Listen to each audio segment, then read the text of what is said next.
You don't have to necessarily have done anything wrong for things to get completely out of control.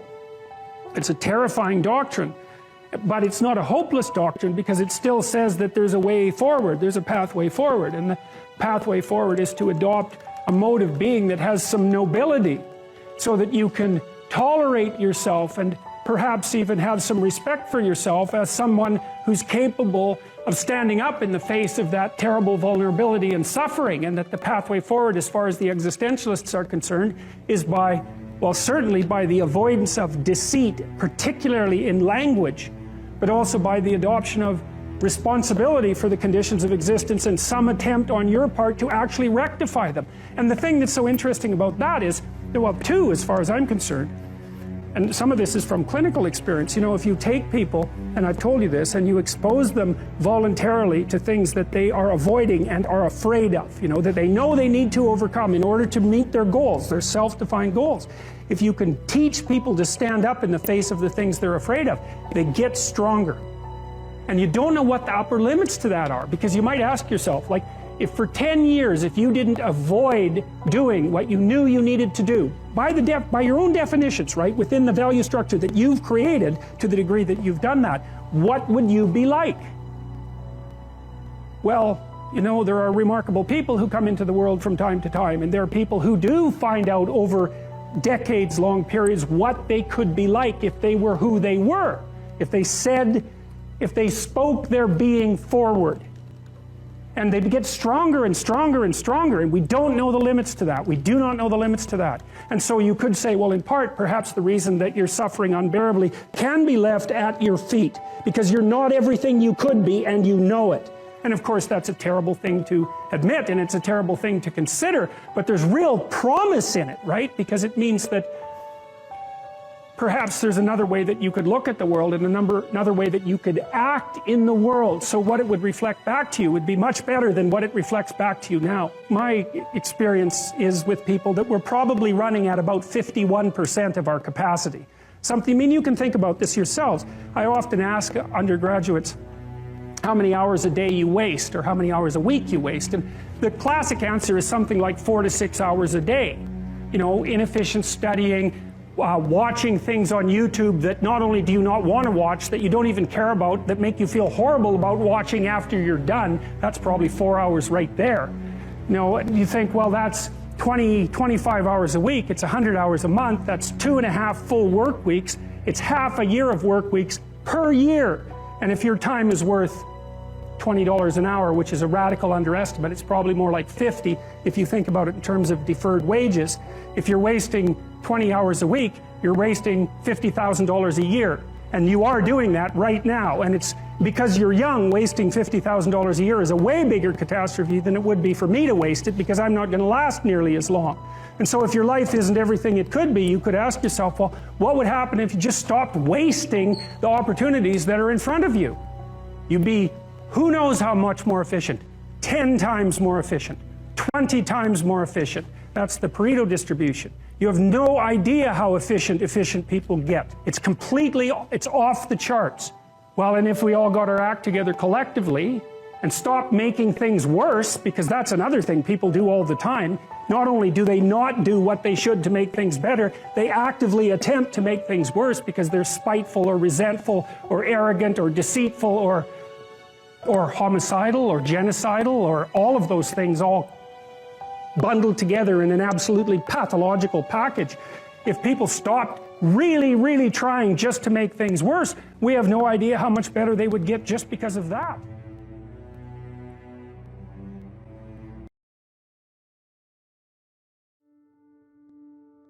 If you work 13% longer hours, you make 40% more money. It's non-linear. So you think, why is that? Well, imagine you had 10 employees and one of them works an extra 10%. It's not much. Well, how often is that person going to be promoted, assuming you have a clue as a boss? It's like you're going to look at the 10 people and you're going to think, oh, that guy's always here like 45 minutes early. It's like, why don't we give him the promotion? Obviously, right? So these small edges that you can manage like that, work an extra 10% or extra 13%, have non-proportional payoffs. That's part of the Pareto distribution. So get your sleep cycle organized so you get up in the morning. Learn how to do it. No excuses. I'm too tired in the morning. I don't like mornings. Who cares? That's not relevant. It's like discipline yourself so you can manage it. Schedule your meals, because that's a good disciplinary routine. And then learn to use a calendar, like Google Calendar. Most of you, many of you out there, do not use a calendar. Okay, a calendar is not a prison, and it's not a tyrant. Not if you use it properly. A calendar keeps anxiety at bay. It makes sure that you do what you need to do, which is important because otherwise you fall behind. But if you use it properly, it's also helps you plan what you want to do. So I could say, well, lay out your damn calendar and design the days you would like to have. That's what your calendar is for. So you can put in all sorts of things in there you want to do and that would be good for you. And that's a really good way to start being more industrious. Make a plan. You need a plan for 3 years. You need a plan for the next year. You need a plan for the next 6 months. You need a plan for the next 3 months. You need a plan for the week. You need a plan for the day. You need a plan for the hour. All of that. I make lists constantly of what I have to do. And they're like daily, weekly, monthly, yearly. Right now, I can't look out more than about 6 months, because my life is too complicated and chaotic. But you need a vision of who you could be, what character you could have. 3 to 5 years out, you can't go much farther than that because life is too unpredictable, I think, to make vision that's longer term than that subject to, there's too much chance associated with it to spend a lot of time on. Maybe you can stretch it to 5 years, and in rare cases, you can have a 10-year goal, but it has to be pretty low resolution. But you want plans at all those levels of resolution. You want to write the things down. And because what are you going to do? You're going to stumble around and get what you need? You're going to stumble around and be useful to other people? And it's useful to be useful to other people, They want to work with you then. They want to do things with you. They want to have you around. They trust you. They open up opportunities for you. And if you stumble around like you're blind, you're not going to get anywhere. And then you're going to suffer. And then you're going to be bitter. And then you're going to be cruel.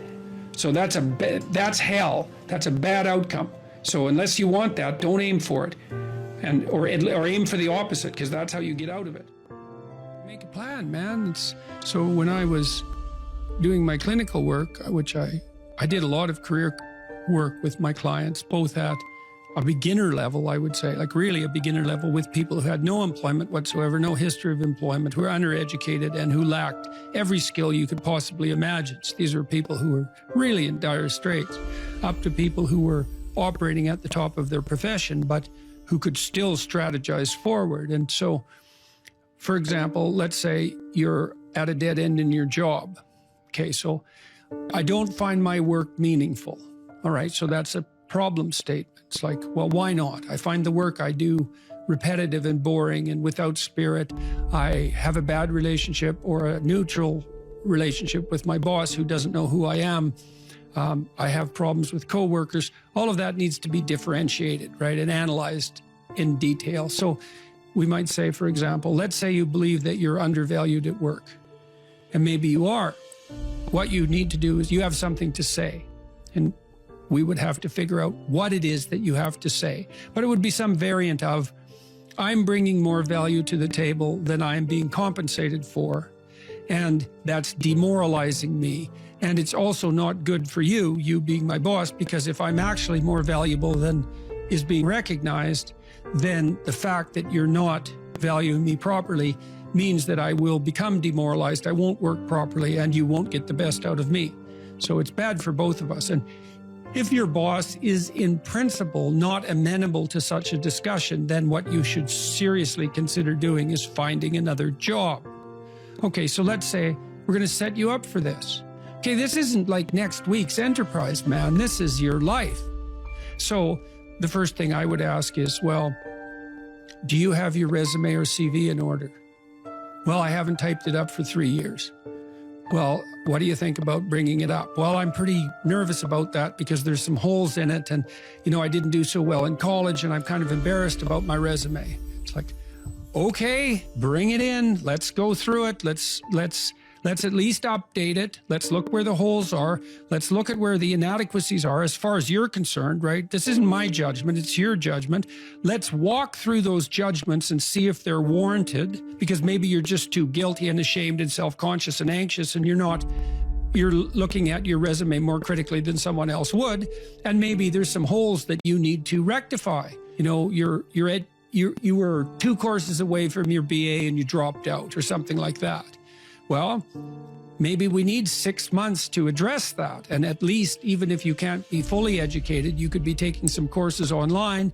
And so when you went to a new job interview and they said, what about this hole? You'd say, well, I came to terms with that 6 months ago, and in an effort to rectify it, I'm taking the following courses, and here's my plan for completion. That's a really good answer. And anyone with any sense who's interviewing will accept that as an indication that although you're not perfect, and who is, that you have a good plan and that you've thought it through. Like, that's the kind of answer that in all likelihood will cement your candidacy for the position. Okay, so now you're going to go to your boss. Well, you have to have your CV and your resume in order, and you have to be able to stand on it solidly, and which at least means that you're prepared to address the inadequacies in a credible, realistic, believable, and truthful manner. All right, now what you do is apply for like 10 jobs. You don't have to take them, but maybe you have to go to an interview or 2 or 3 or 4, and maybe there's a bunch of opportunities out there for you that you didn't even know about. And maybe someone offers you a job.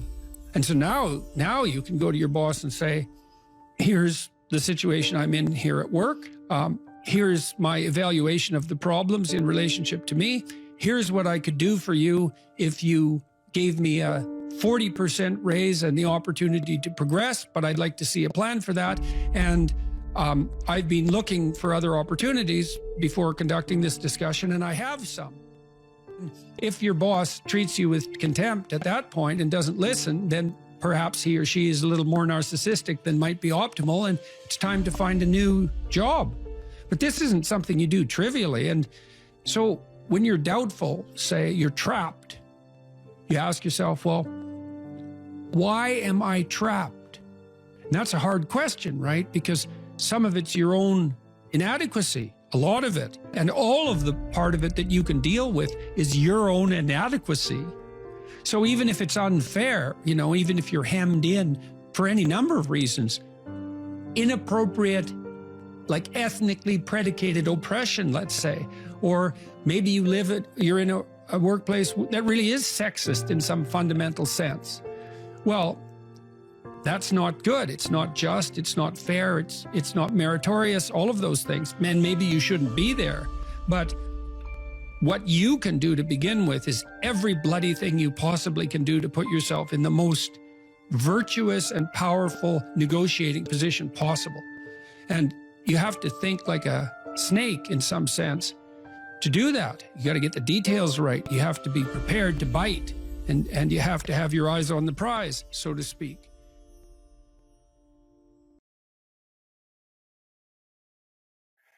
How to think about motivation? We'll think about it from the hypothalamic perspective. So we could say one thing that motivation does is set goals.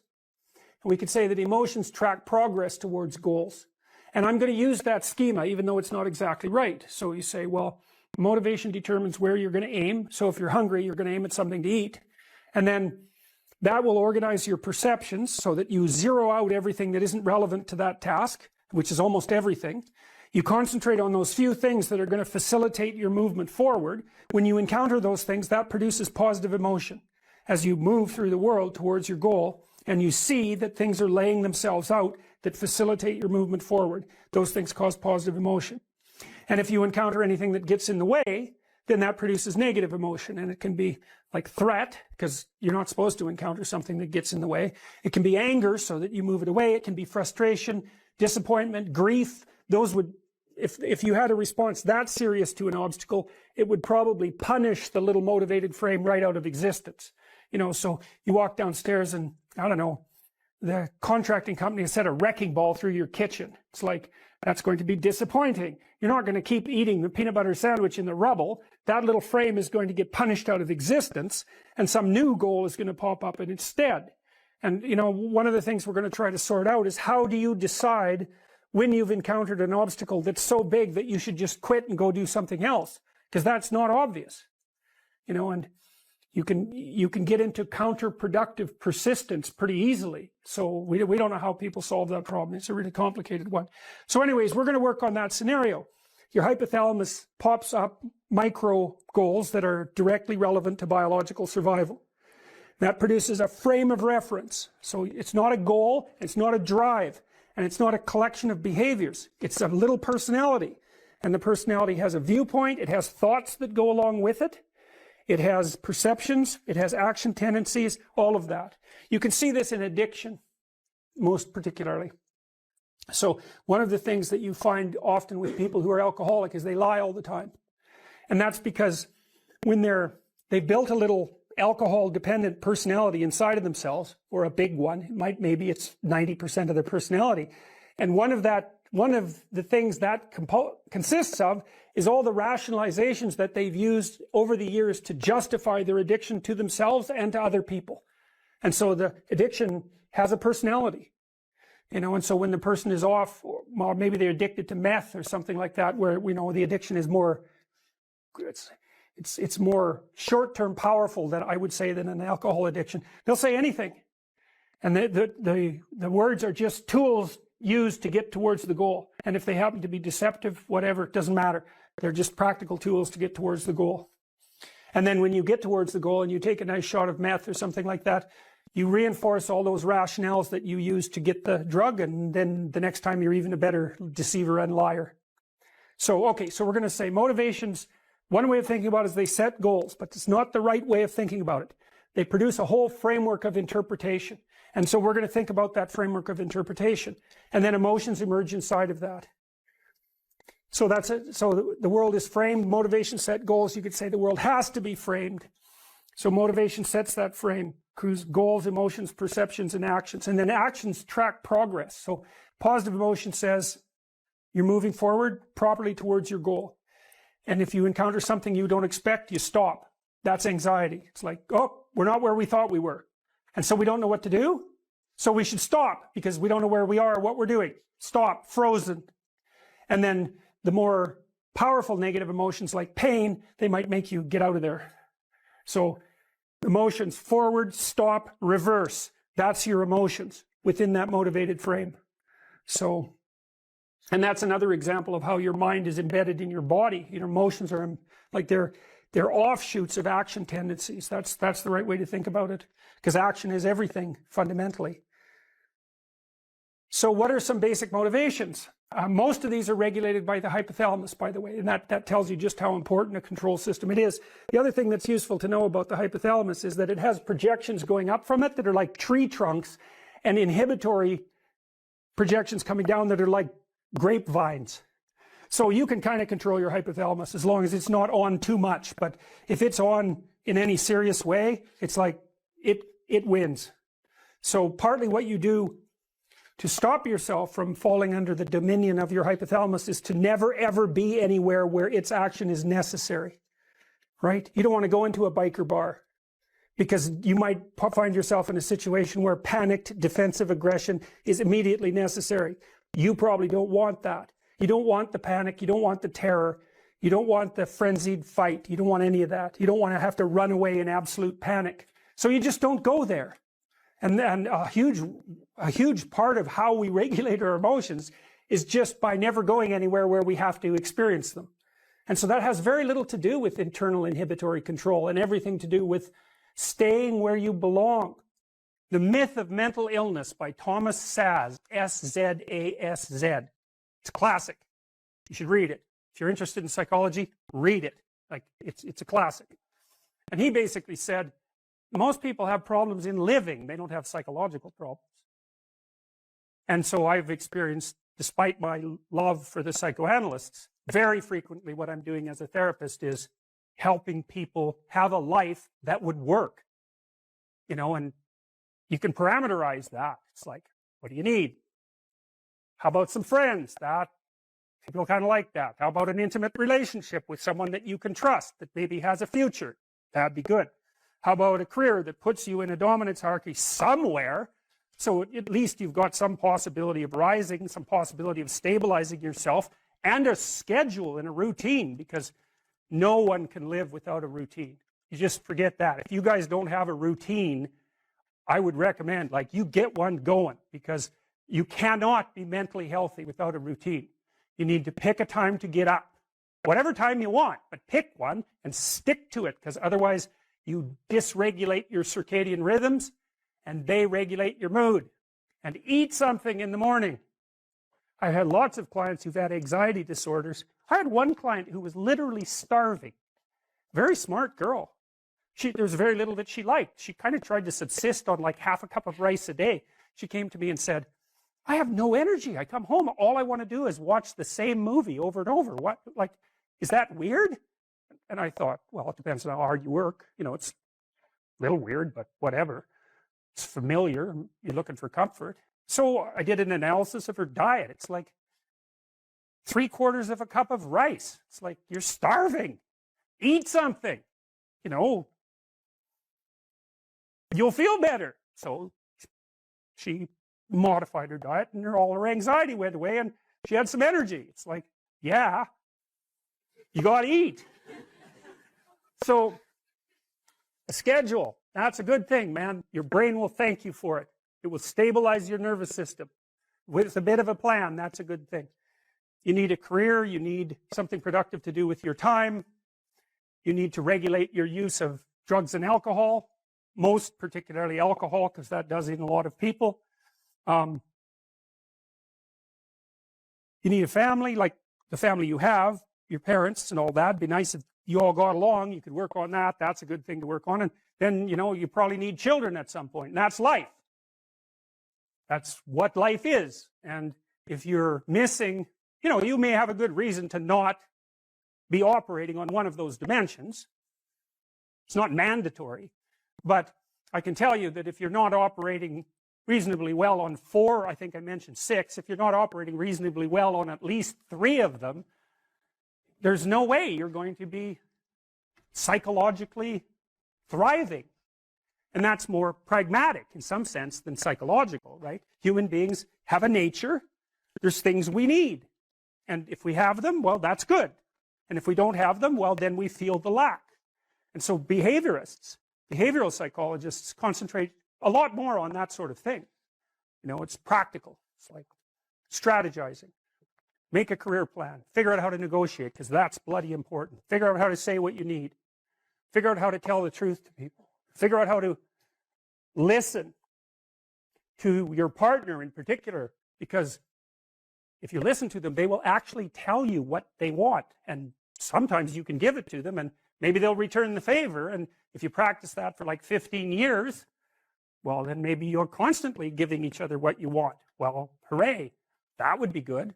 And then there's 2 of you under most circumstances, and it's better to have 2 brains than 1, because people think differently because of their temperament mostly. And so the negotiation is where the wisdom arises, and it's part of the transformation, the psychological transformation that's attendant on an intimate relationship, and one of the fundamental purposes of a long-term intimate relationship.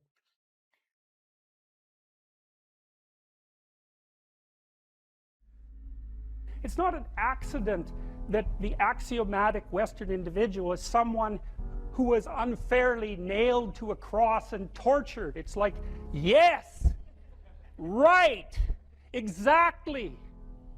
So what do you do about that? Well, I thought about that for a long time too. It's like, well, you don't get together in a damn mob, because all that does is allow you to be as horrible as you could possibly imagine and suffer from none of the consequences.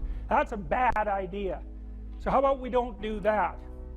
Well, there's a deep idea in the West too. It's like, pick up your damn suffering and bear it and try to be a good person so you don't make it worse. Well, that's a truth. You know, I read a lot about the terrible things that people have done to each other. You just cannot even imagine it. It's so awful. So you don't want to be someone like that. Now, do you have a reason to be? Yes. You have lots of reasons to be. God, there's reasons to be resentful about your existence. Everyone you know is going to die. You know, you too. And there's going to be a fair bit of pain along the way, and lots of it's going to be unfair. It's like, yeah, no wonder you're resentful. It's like, act it out and see what happens. You make everything you're complaining about infinitely worse. There's this idea that hell is a bottomless pit, and that's because no matter how bad it is, some stupid son of a bitch like you could figure out a way to make it a lot worse. So you think, well, what do you do about that? Well, you accept it. That's what life is like. It's suffering. That's what the religious people have always said. Life is suffering. Yes. Well, who wants to admit that? Well, just think about it. Well, so what do you do in the face of that suffering? Try to reduce it. Start with yourself. What good are you? Get yourself together for Christ's sake, so that when your father dies, you're not whining away in a corner, and you can help plan the funeral, and you can stand up solidly so that people can rely on you. That's better. Don't be a damn victim. Of course you're a victim. Jesus, obviously. Put yourself together. And then maybe if you put yourself together, you know how to do that. You know what's wrong with you, if you'll admit it. You know there's a few things you could like polish up a little bit, that you might even be able to manage in your insufficient present condition. And so you might shine yourself up a little bit, and then your eyes will be a little more open, then you can shine yourself up a little bit more, and then maybe you could bring your family together instead of having them be the hateful, spiteful, neurotic, infighting batch that... So then you fix yourself up a little bit, kind of humbly, because, you know, God, you're a fixer-upper if there ever was one. And then you got to figure out, well, can you figure out how to make peace with your idiot brother? And probably not, because he's just as dumb as you, so how the hell are you going to manage that? And so then maybe you get somewhere that way, and your family's sort of functioning, and you find out, well, that kind of relieved a little bit of suffering, although it reduced the opportunities for spiteful revenge, and that's kind of a pain in the neck.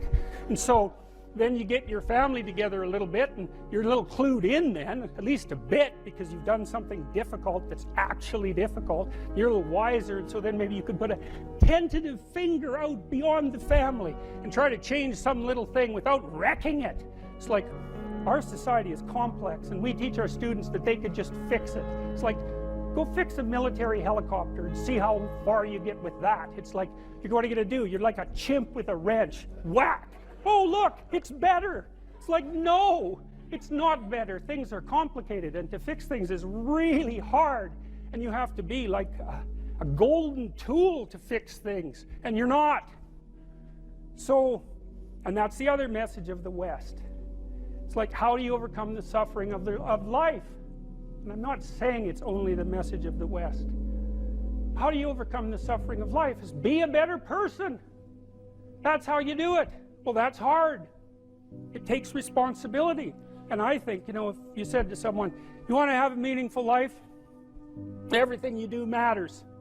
That's the definition of a meaningful life. But everything you do matters. So you're going to have to carry that with you. Or do you want to just forget about the whole meaning thing, and then you don't have any responsibility, because who the hell cares, and you can wander through life doing whatever you want, gratifying impulsive desires for how useful that's going to be, and you're stuck in meaninglessness, but you don't have any responsibility. Which one do you want? Well, ask yourself, which one are you pursuing? And you'll find very rapidly that it isn't the majority of your soul that's pursuing the whole meaning thing, because, well, look what you have to do that. You have to take on the fact that life is suffering. You have to put yourself together in the face of that. Well, that's hard. Christ, it's amazing people can even do it. I'm stunned every day when I go outside, and it isn't a riot with everything burning. Because really, God, you talk to people, it's like, I knew this guy, he'd been in a motorcycle accident, and it really ruined him, and he was like a linesman, you know, working on the power, and he was working with someone who had Parkinson's disease, and they had complementary inadequacies, and so two of them could do the job of one person, and so they're out there fixing power lines in the freezing cold, despite the fact that one was 3/4 wrecked with a motorcycle accident and the other one had Parkinson's. It's like, that's how our civilization works. It's like, there's all these ruined people out there, they've got problems like you can't believe. Off they go to work and do things they don't even like, and look, the lights are on. My God, it's unbelievable. It's a miracle. It's a miracle. And we're so ungrateful. College students, the postmodern types, they're so ungrateful. You know, they don't know that they're surrounded by just a bloody miracle. It's a miracle that all this stuff works, that all you crazy chimpanzees that don't know each other can sit in the same room for 2 hours sweltering away without tearing each other apart, because that's what chimps do. So anyways, so what happened? Well, I made some videos and I got to the bottom of some things, at least as far as I can tell, so I told you what the bottom is, and then I got this idea about what you might do about it, which isn't my idea. It's not my idea. It's an old idea. It's far older than Christianity. It's old. It's the oldest story of mankind. Get yourself together. Transcend your suffering. See if you can be some kind of hero. Make the suffering in the world less. Well, that's the way forward, as far as I can tell, if there is any way forward.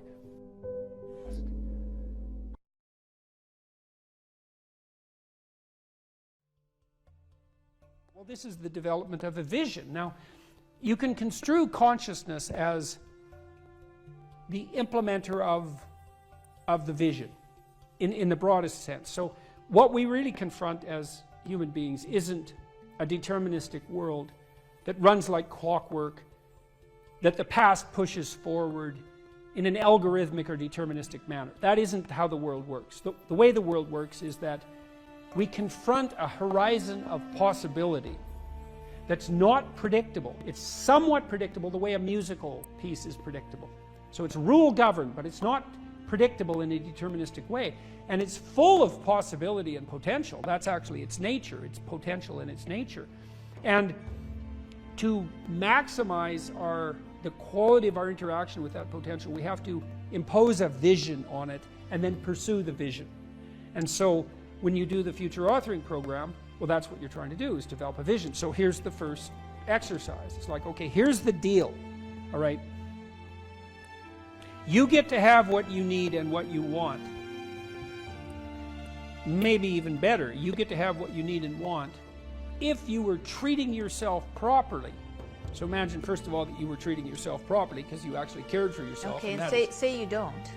Yeah, well, you don't. How do you help somebody?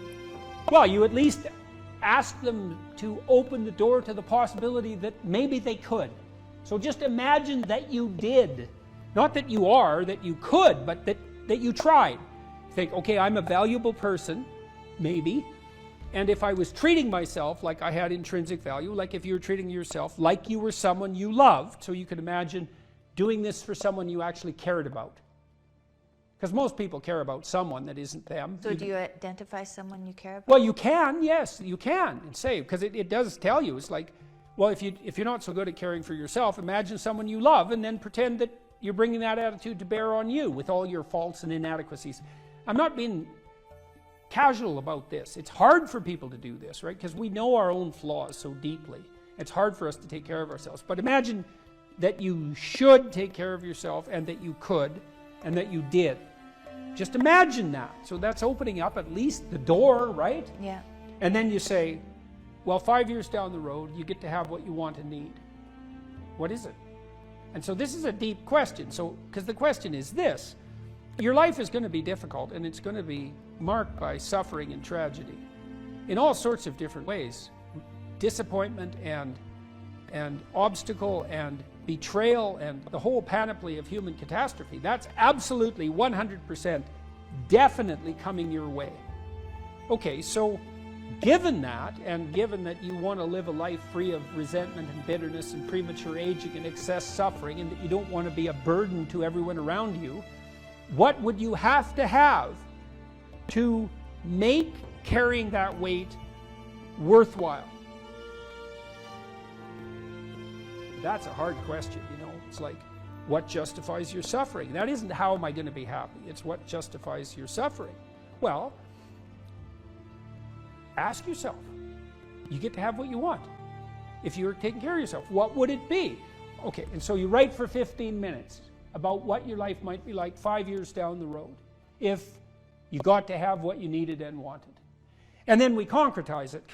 You know, I had lots of clients and students who said, well, I don't know what to do with my life. What should I do with my life? And the first answer to that question is, that's not a very good question. Because it's like, what, do you want a one-line answer to what you should do with your life? Like, life is everything, and you want a one-line answer to everything. No. Bad question. You can imagine a desirable future, but it helps to particularize it. So one of the things you might ask is, where do people find meaning? And the answer is, well, in multiple places. Here's some places people typically find meaning. So if clients came to me and they were depressed, first of all, I'd try to find out, are you depressed? Or do you just have a terrible life, or some combination of those two? And you might ask, what's the difference? And that's a really good question. If you're depressed, you have a good life, but you're suffering. So what would it mean that you have a good life? Well, it means somewhat different things to different people, but you can kind of triangulate on it. Probably you have an intimate relationship, or at least you have the prospects of one. So at least you want one, and you believe that maybe you could have one if you don't have one, and probably if you have a good life, you have one. You have some friends. They're real friends, right? You have some family members, children perhaps, if not children, parents and siblings, or perhaps both, grandchildren. You're nested inside a family, and your relationships with your family are desirable. You have a job or a career, and so if it's a job, well, then it's hard, and maybe you wouldn't have picked it as a vocation, but at least maybe you have good relationships with your coworkers, and you're doing something difficult, but that's actually socially productive and useful and generates an income. So that's not nothing. You're educated to the level of your intellectual capability, or you have plans to do so. You're taking care of yourself mentally and physically, and you have a strategy for dealing with the realm of signal temptation, drug and alcohol abuse and sexual misbehavior and that sort of thing. And then we've added one more recently, at least conceptually, that you've adopted a certain degree of civic responsibility, right? You're participating in the broader community in some manner. And if you're doing none of those, my life is meaningless. Are you doing any of these? No. Well, that's why it's meaningless. Those are the domains of meaning. If you're miserable and you have none of those things, the first thing to do, if you're a cognitive behavioral therapist with someone, is to say, well, how about we work on like one of these things to begin with? You know, you need some friends.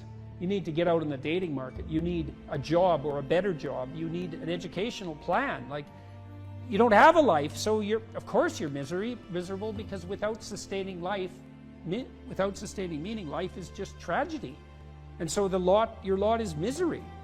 And so anyways, we ask people to go through these 8 different domains and say, okay, you can have what you want, but you have to aim at it.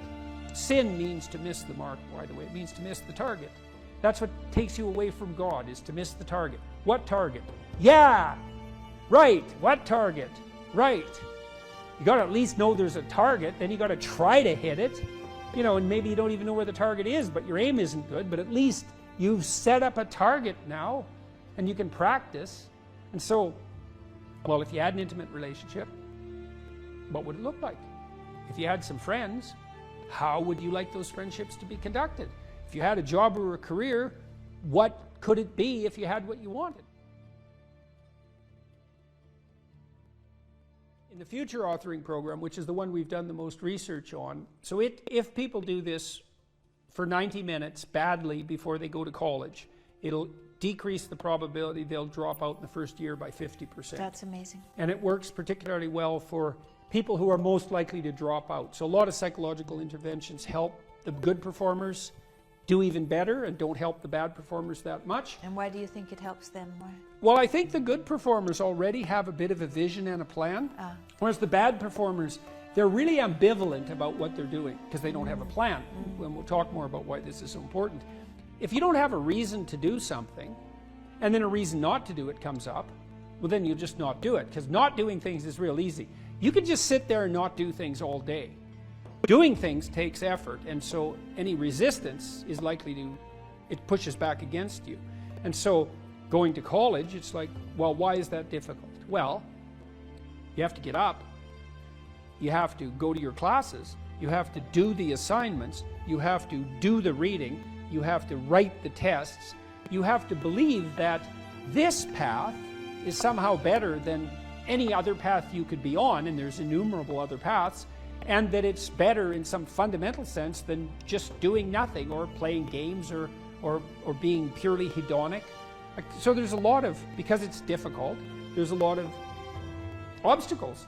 And if you don't have a reason, well, why would you overcome the obstacles? And so what happens when you do the future authoring program is two things. Is first of all, you construe yourself as the sort of person who could have a reason, right? Who could make a vision and impose it on the world. And how do you do that? Well, and then second, you actually develop a vision. Okay, so the first thing the program asks you to do, and it's got a biblical element to it in some fundamental sense, although that wasn't so explicit when we first developed it, but I came to realize that later. There's a statement in the Gospels. Christ says to his followers, ask and you'll receive. Knock and the door will open. Seek and you'll find. And you listen to that and you think, no way, man, it can't be that easy. Well, it's that easy. Because let's think about what wanting means. You want something. You want to find, so you'll seek. How hard are you going to seek? You know, maybe you're after the Holy Grail, right? Or you're after the gold in the dragon's lair, or the jewel in the toad's head. You're after something that's guarded by some monstrous figure. You're going to seek? How committed to that are you? And there's a total commitment in that in a fundamental way. Is like you should be humble enough to be open to learning, to radical transformation, to the probability that you're really wrong if you're not finding what you're seeking, and the willingness to sacrifice virtually everything of lesser value for that goal. Otherwise, you do not want it. You did not ask. You are not seeking. You did not knock on the door.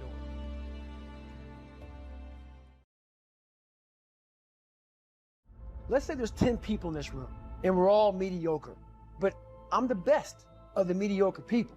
I now think I'm great. We surround ourselves around people that make us feel great. They tell us what we want to hear. The second we put ourselves amongst the uncommon people, we don't like that feeling, that challenging feeling of that person who's waking up at 3:30 in the morning and say, hey, push your shit on, we're going for a run. We don't like that challenge. We like that person who says, hey, you know, man, I don't feel good today, man. And they say, oh, it's okay, brother. Take a day off, man. We'll get a pizza and watch the game. We like that. We don't want that motherfuckers like this. Hey, man, no, bro. Get your shit on, man. Stop being a punk. We don't want that in our lives. We don't want that person who's constantly challenging our weaknesses. We want that person who's constantly, you know, making us feel nice and good and secure in ours. That's the mediocrity of life.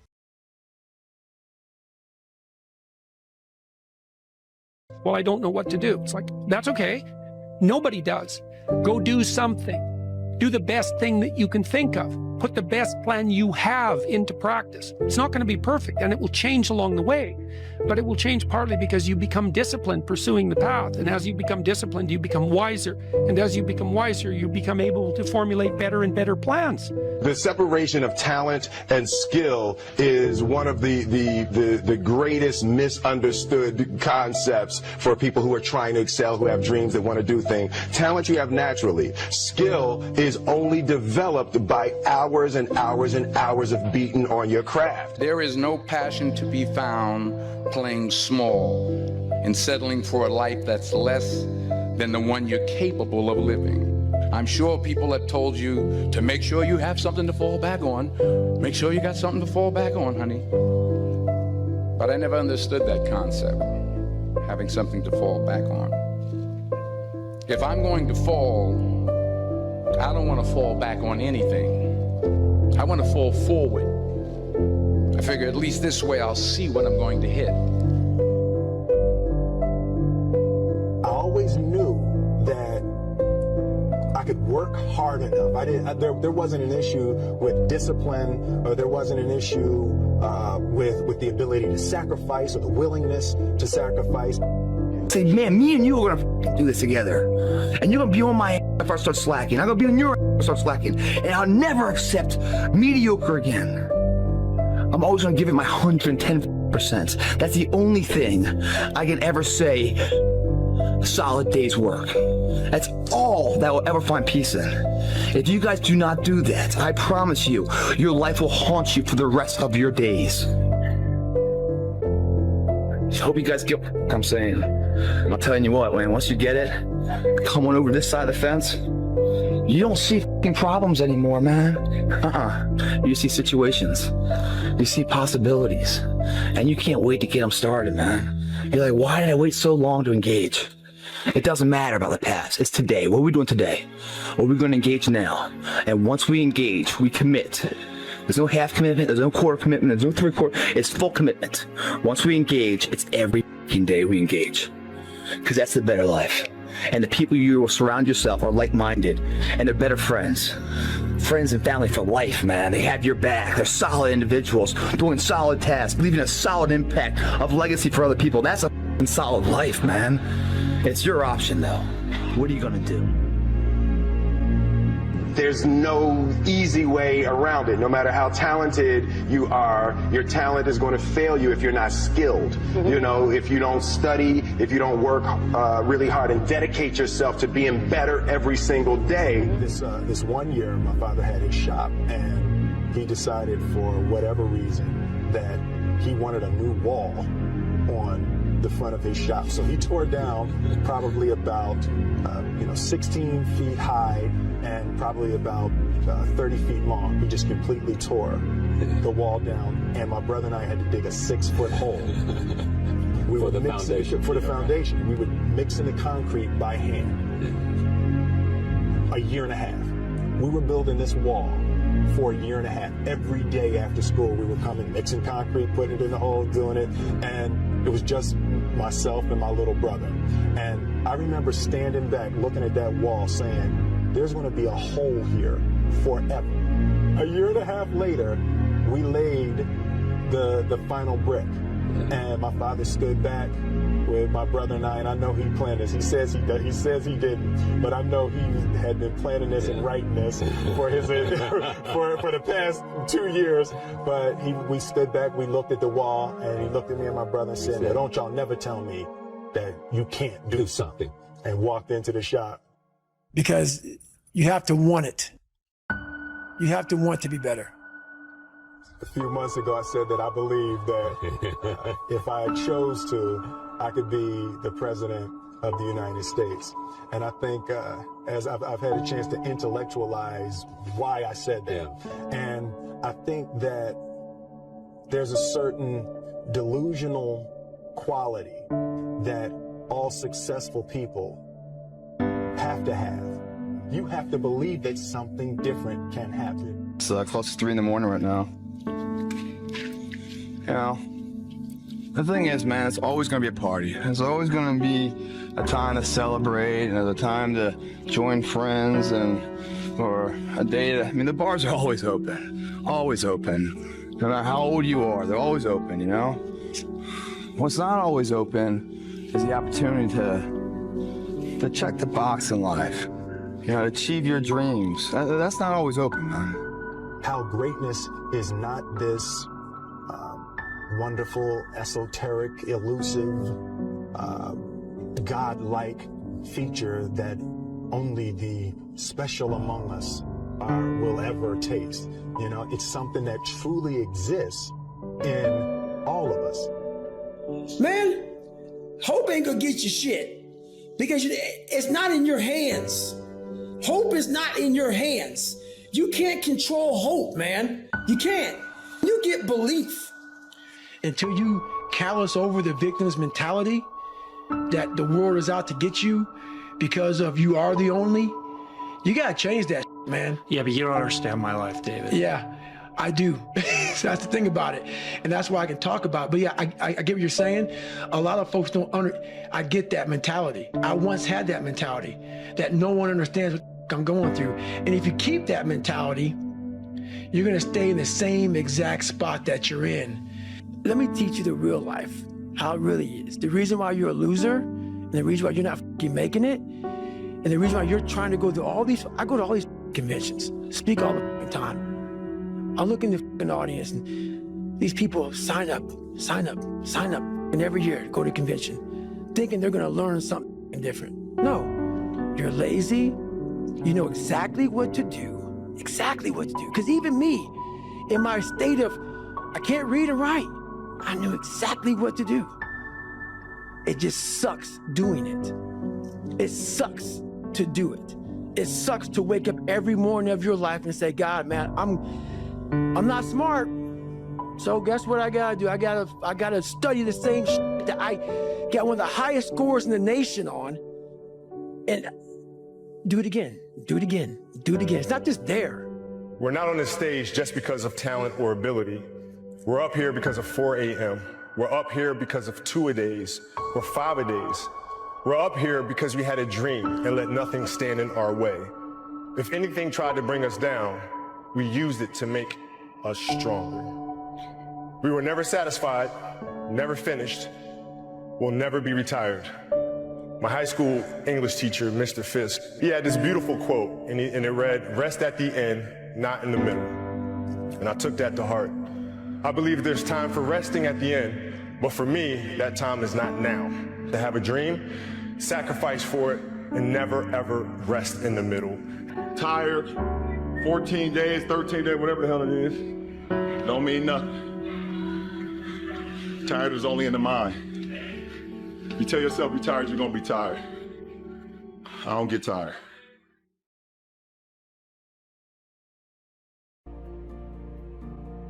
Stop doing the things that you know are wrong that you could stop doing. Right? So it's a fairly limited attempt. First of all, we're not going to say that you know what the good is or what the truth is in any ultimate sense. But we will presume that there are things that you're doing that for one reason or another you know are not in your best interests. There's something about them that you just know you should stop. They're kind of self-evident to you. Other things you're going to be doubtful about. You're not going to know which way is up and which way is down.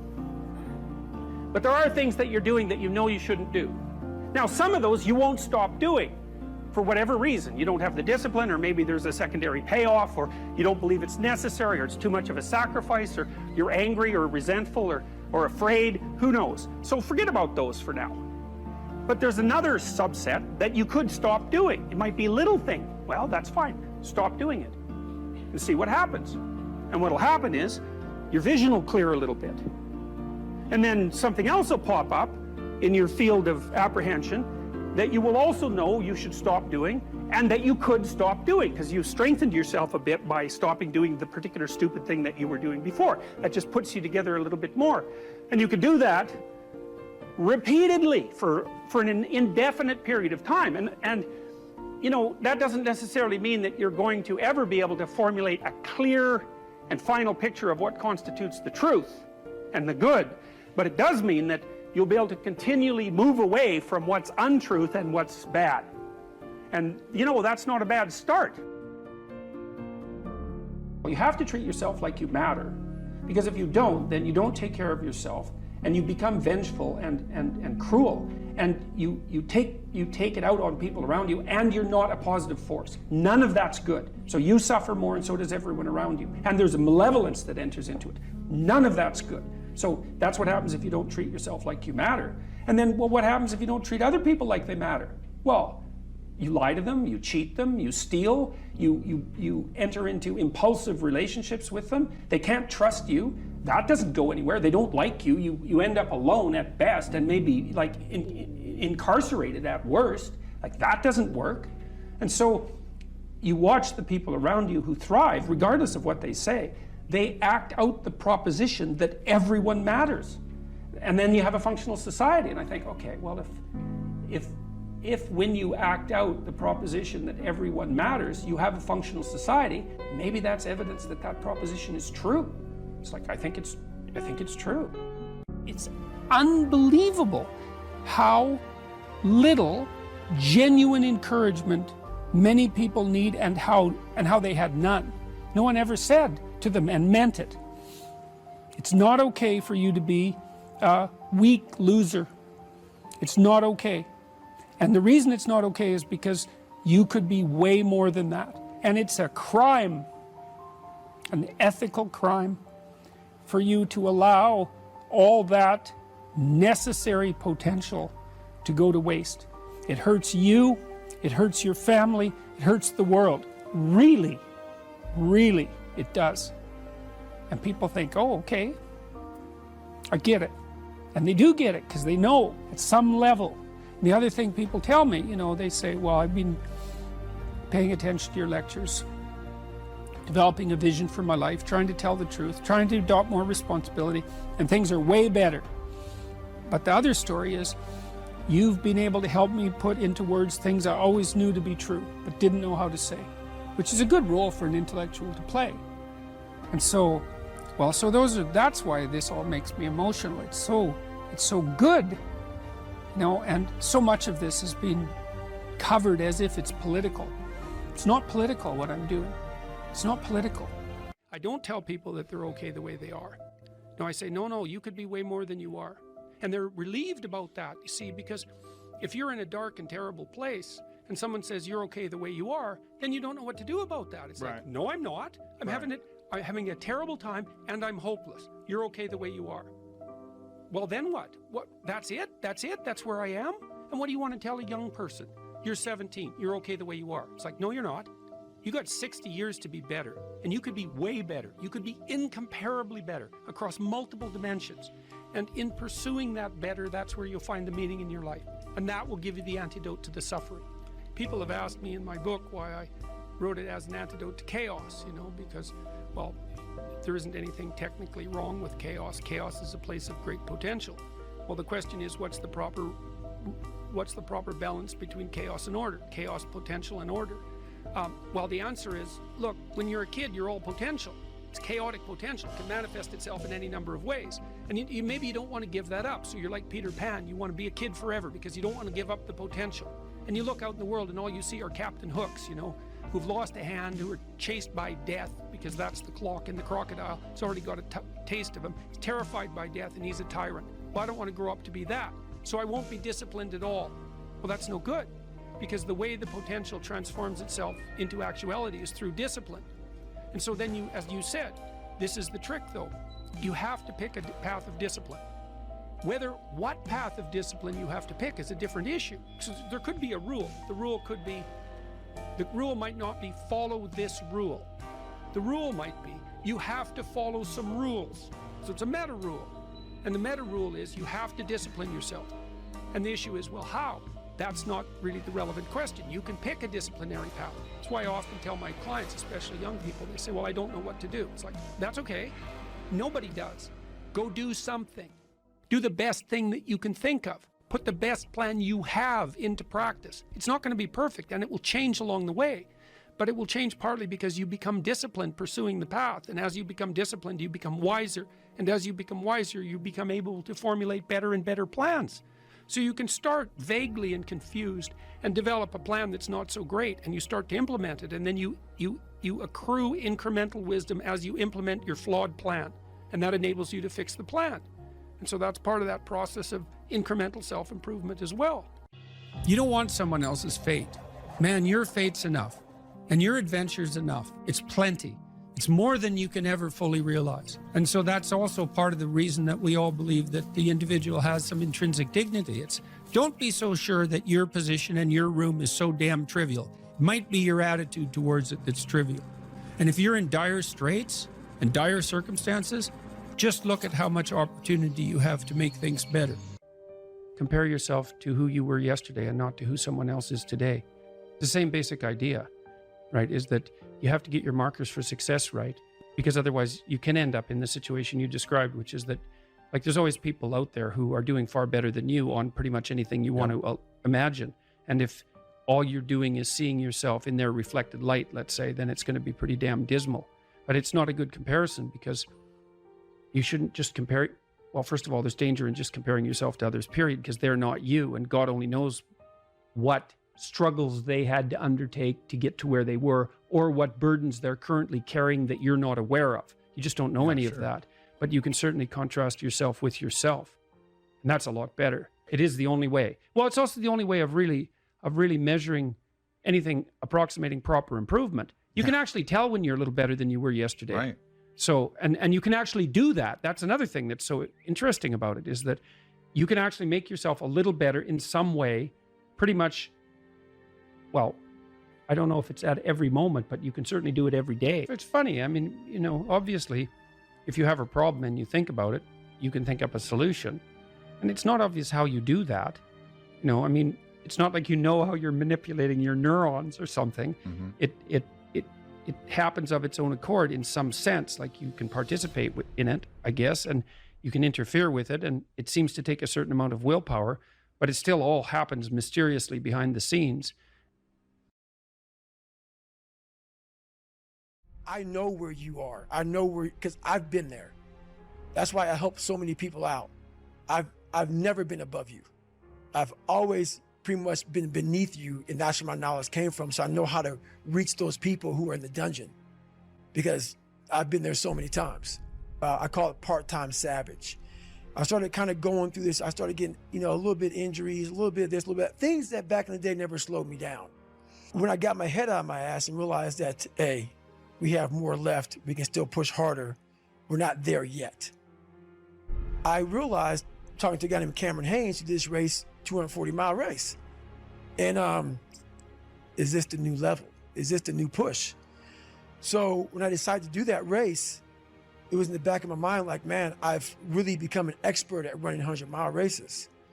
So for me, this was the new level, the 200-plus mile race. And what was so amazing about that, as you probably read in the book, I had a hard time the first time doing it.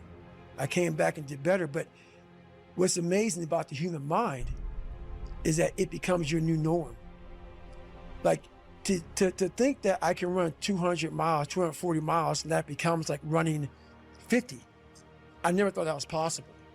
This is why I'm always pushing that limit, because I know that within pushing these limits, there's always more. So I end up doing almost like back-to-back 200-mile runs. When the 200-mile race, 240-mile race was hard at once, it became something that was very easy after I figured it out.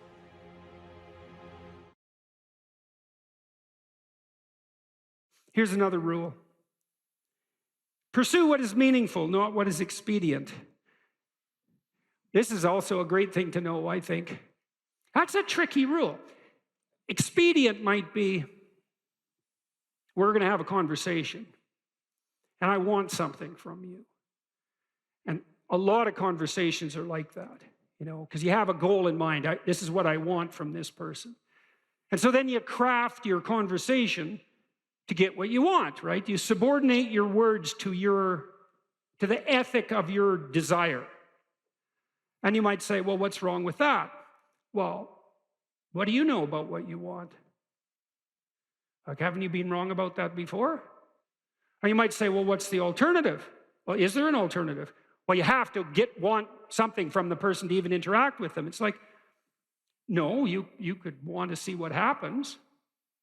You could want to play. You could tell the truth.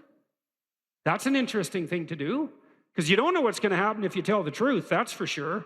You could let go of what you want and just say what you think. And you could presume, and this is an act of faith too, that the truth does set you free, and that the truth that's spoken properly makes out of possibility the order that is habitable and good.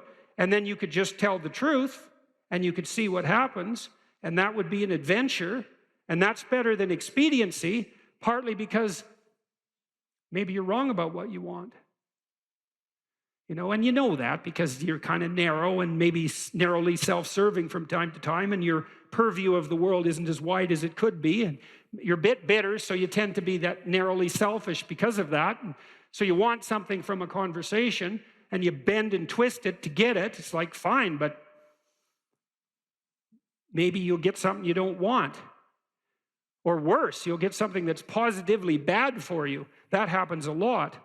And so part of the reason there's a deep moral injunction to tell the truth in a religious sense is because there's a hypothesis behind that, which is there isn't anything better that can happen to you than what will happen to you if you tell the truth.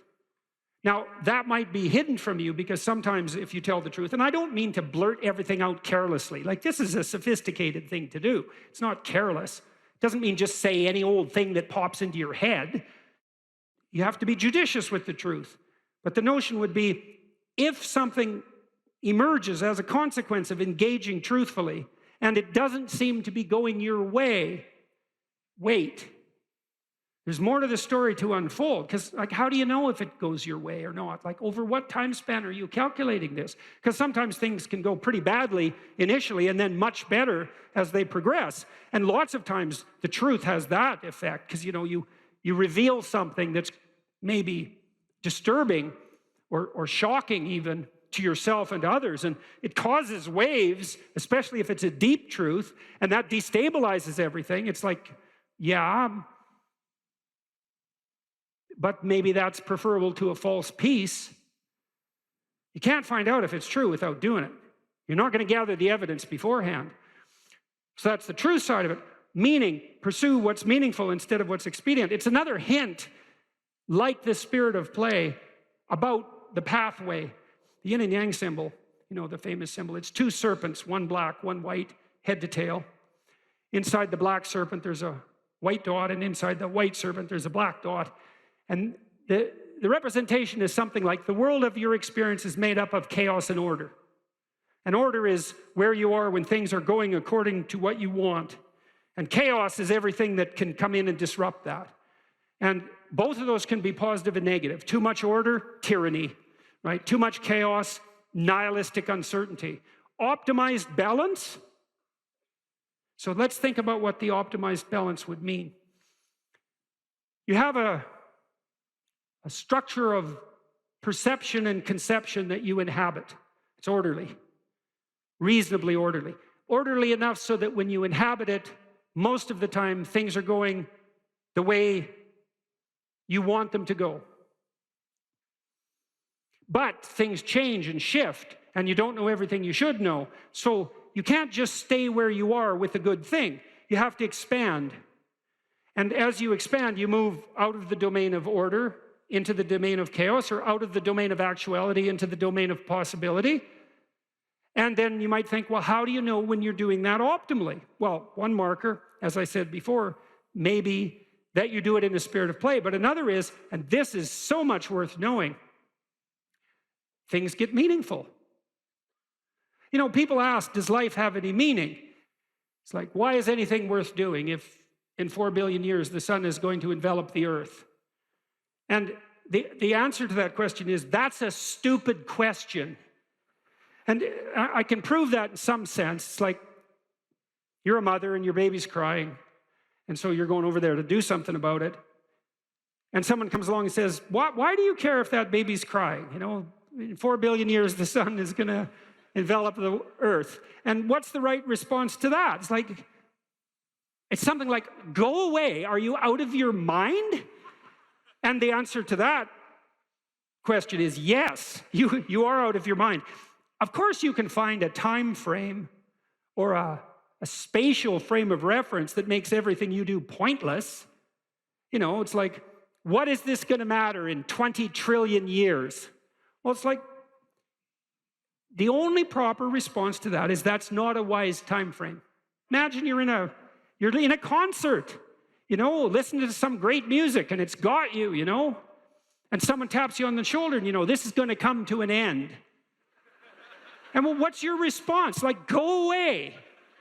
And that's the right response to that voice in your head that does those things to you, which says, you're engaged in something, and a nihilistic thought comes out. Well, what's the point of this, given, how unbearable the world is in the current political situation, and the fact that we're inhabiting some ball of dust on the edge of some fringe part of the cosmos, and that everything's dead and material. It's like, get thee behind me, Satan, right?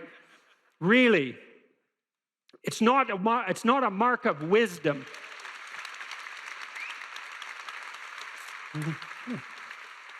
It's not a mark of wisdom to let nihilistic, demonic voices steal your joie de vivre. That is not a mark of wisdom. And you might object, well, at least it's not naive. It's like, yeah, cynicism might be preferable to naivety, but it doesn't hold a candle to wisdom. And that's worth knowing too. Because once you've been hurt and you're cynical, there's no going back to naive. But there's no point in staying at cynical. And there are degrees of courage way beyond cynicism. And some of that is the regaining of the faith you had as a child despite your current level of wisdom. And that's something to strive for, right? That's a moral attainment. That's not a burying your head back in the sand. Quite the contrary. And so, well, back to the yin and yang symbol. Imagine you have an instinct that orients you. Well, you do, as a matter of fact. There's a reflex that's replicated at multiple levels of your nervous system, and it's ancient. If you have a nervous system as an animal, you have this reflex. And the reflex is something like surprise. You know, if I walk across the stage and I hear a loud noise behind me, I might go like this. And that would be automatic because I'm gripped by unconscious systems. And what's happening is some chaos has emerged and it stops me in my tracks because something unexpected happened, my current plan is incomplete. And then I'll turn and orient towards the place of the disturbance. And that's the beginning of exploratory behavior. And then I might run away, which might make me safe, or I might cautiously investigate, in which case I can find out what caused the disturbance, maybe rectify it, and maybe update my plan so that that sort of thing doesn't happen again. That's a better approach. Faith is a presupposition for living in the truth. And then you might ask yourself another question, which is, well, why bother living in the truth? Well, one answer would be so that reality doesn't rise up and smite you repeatedly, which it will, if you're deceptive. So that's one answer, but here's another answer, and this is a better answer. People ask themselves all the time, what's the purpose of life? And there's a variety of answers to that. There's no purpose. We're just atoms on a dust mote at the edge of a rather reprehensible corner of the cosmos, and we exist for a moment and we're out, and that's that. Or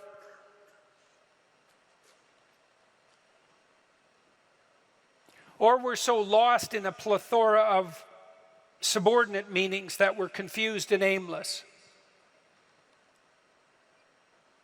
Or we want to be hedonistically happy, and I would say that's really the offer that's on the table in our culture most of the time.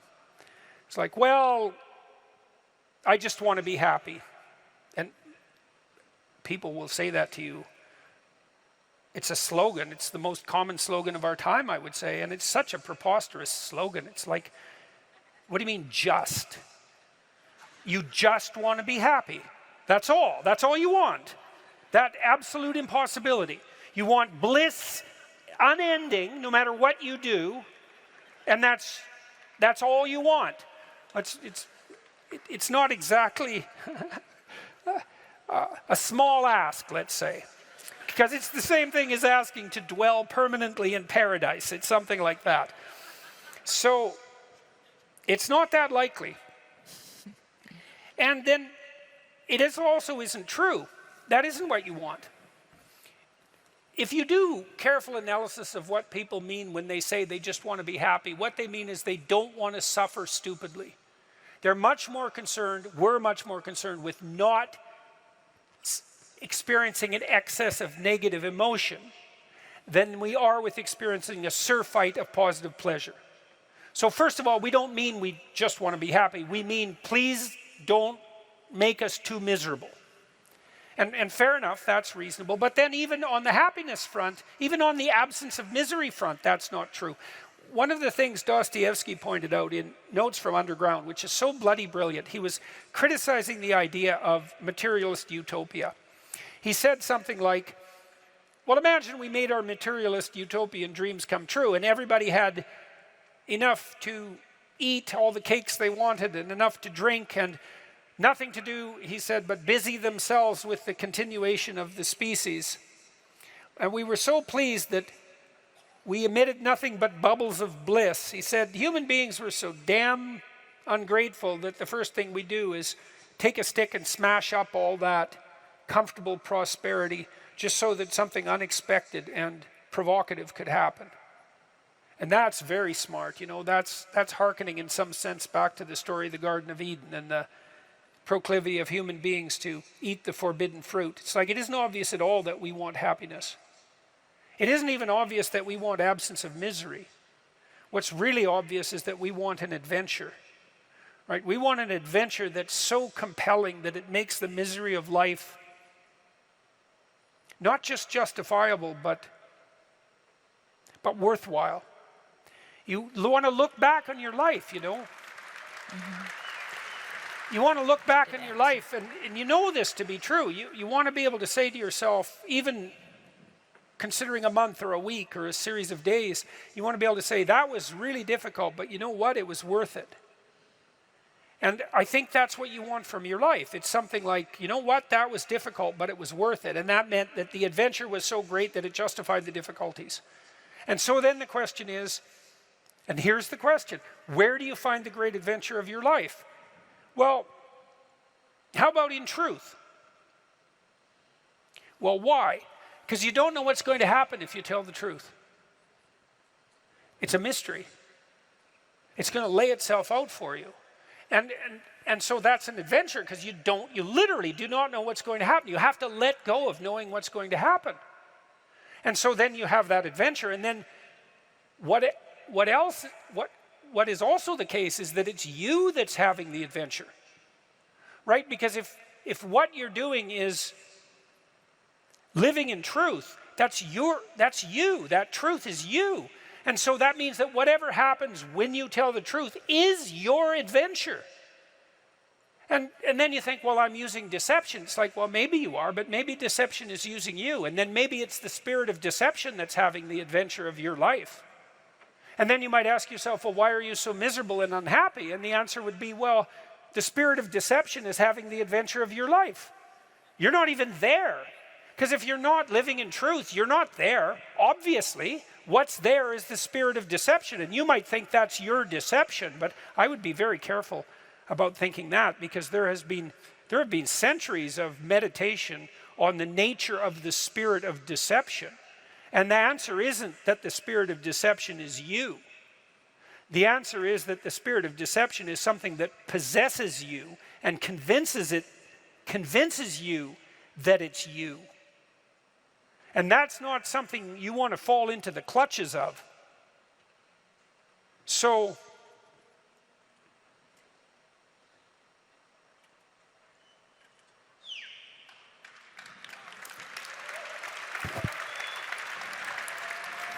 now you have to tell me the question again. I'm certain you answered it. This was about teenagers. Oh, yes. Well,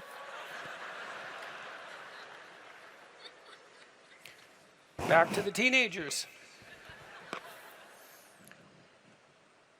Do you not want to go to college, or are you just lying about being lazy?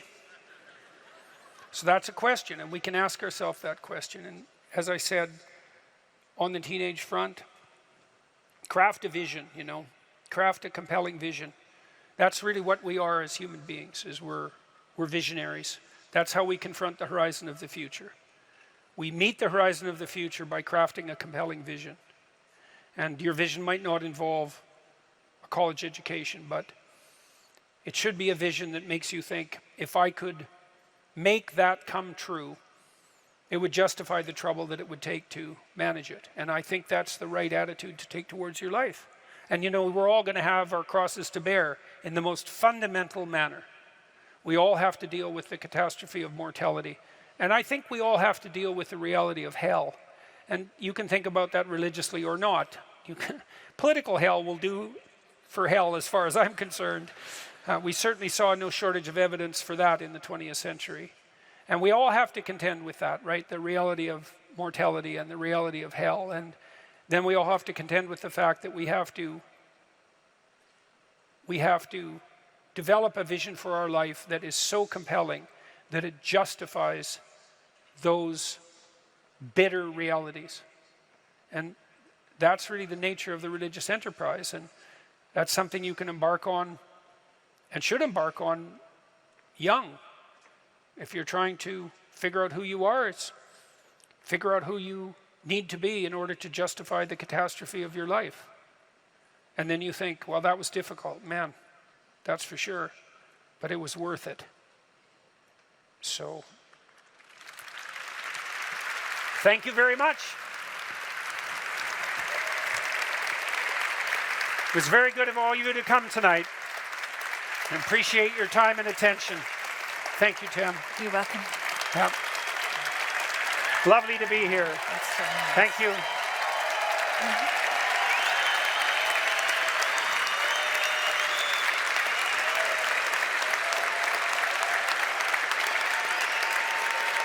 Thank you all. Yep. Good night.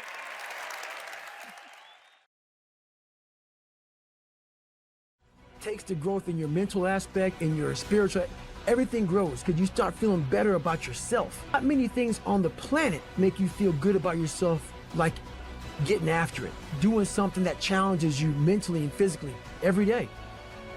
You cannot live in that normal mindset. You must be your best on your worst day. And how you do that is you cannot think of a normal mindset. Cannot have a normal mindset.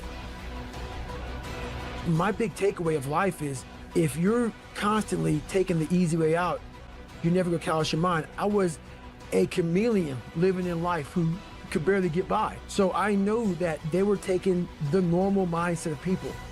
They weren't talking about the 1%ers, the people who want it like there's no tomorrow. People don't understand. This wasn't like a part-time job.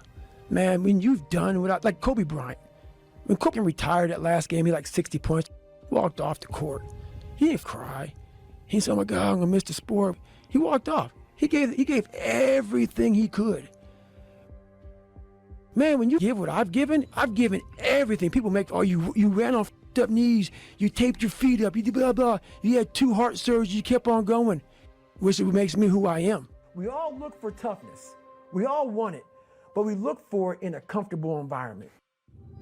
You will not find toughness in a comfortable environment. Yep, sure did. I had somewhere to go. I got there. And buddy, when mother tell you you can take a break now, and you're f***ed up, as long as my knees are halfway worked, I got to run. You telling me, man, maybe a chance I can't run no more? Give me an excuse to not do, but as long as I have no excuse, I gotta do it. I was happy where I was. I gave everything. I gave everything to who I am. And that's why people, oh, I don't believe that. Don't believe it. I gave everything. You have no regret. People didn't understand me. People don't understand me now. I don't give up. I know exactly what I was doing. I'm not a masochist. I'm not crazy. I'm not this and that. People try to title me and label me. No, I had something to do. It's like our minds are like a garage. And the garage, if you open a garage and it's all cluttered up, you can't put your car in there. You got boats and you got kids' toys and shit everywhere. But if you organize that garage and you put everything in its rightful spot, you can put that car in there. You can put 2 cars in there. You can put bikes in there. And that's like with the mind. People talk about discipline, determination, repetitions, and all this shit. Consistency.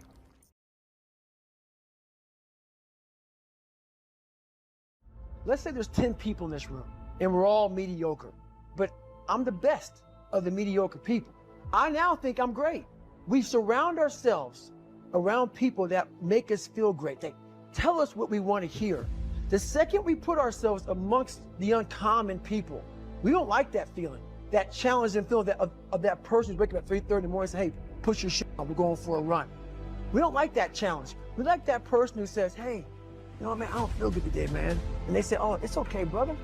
Take a day off, man, we'll get a pizza and watch the game. We like that. We don't want that motherfuckers like this. Hey, man, no, bro, get your shit on, man. Stop being a punk. We don't want that in our lives. We don't want that person who's constantly challenging our weaknesses. We want that person who's constantly, making us feel nice and good and secure in ours.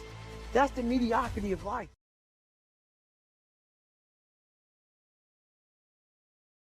I think that the entire world was built by this God-given drive to conquer. And to conquer doesn't always mean dominate others. You can conquer the sky by building a skyscraper.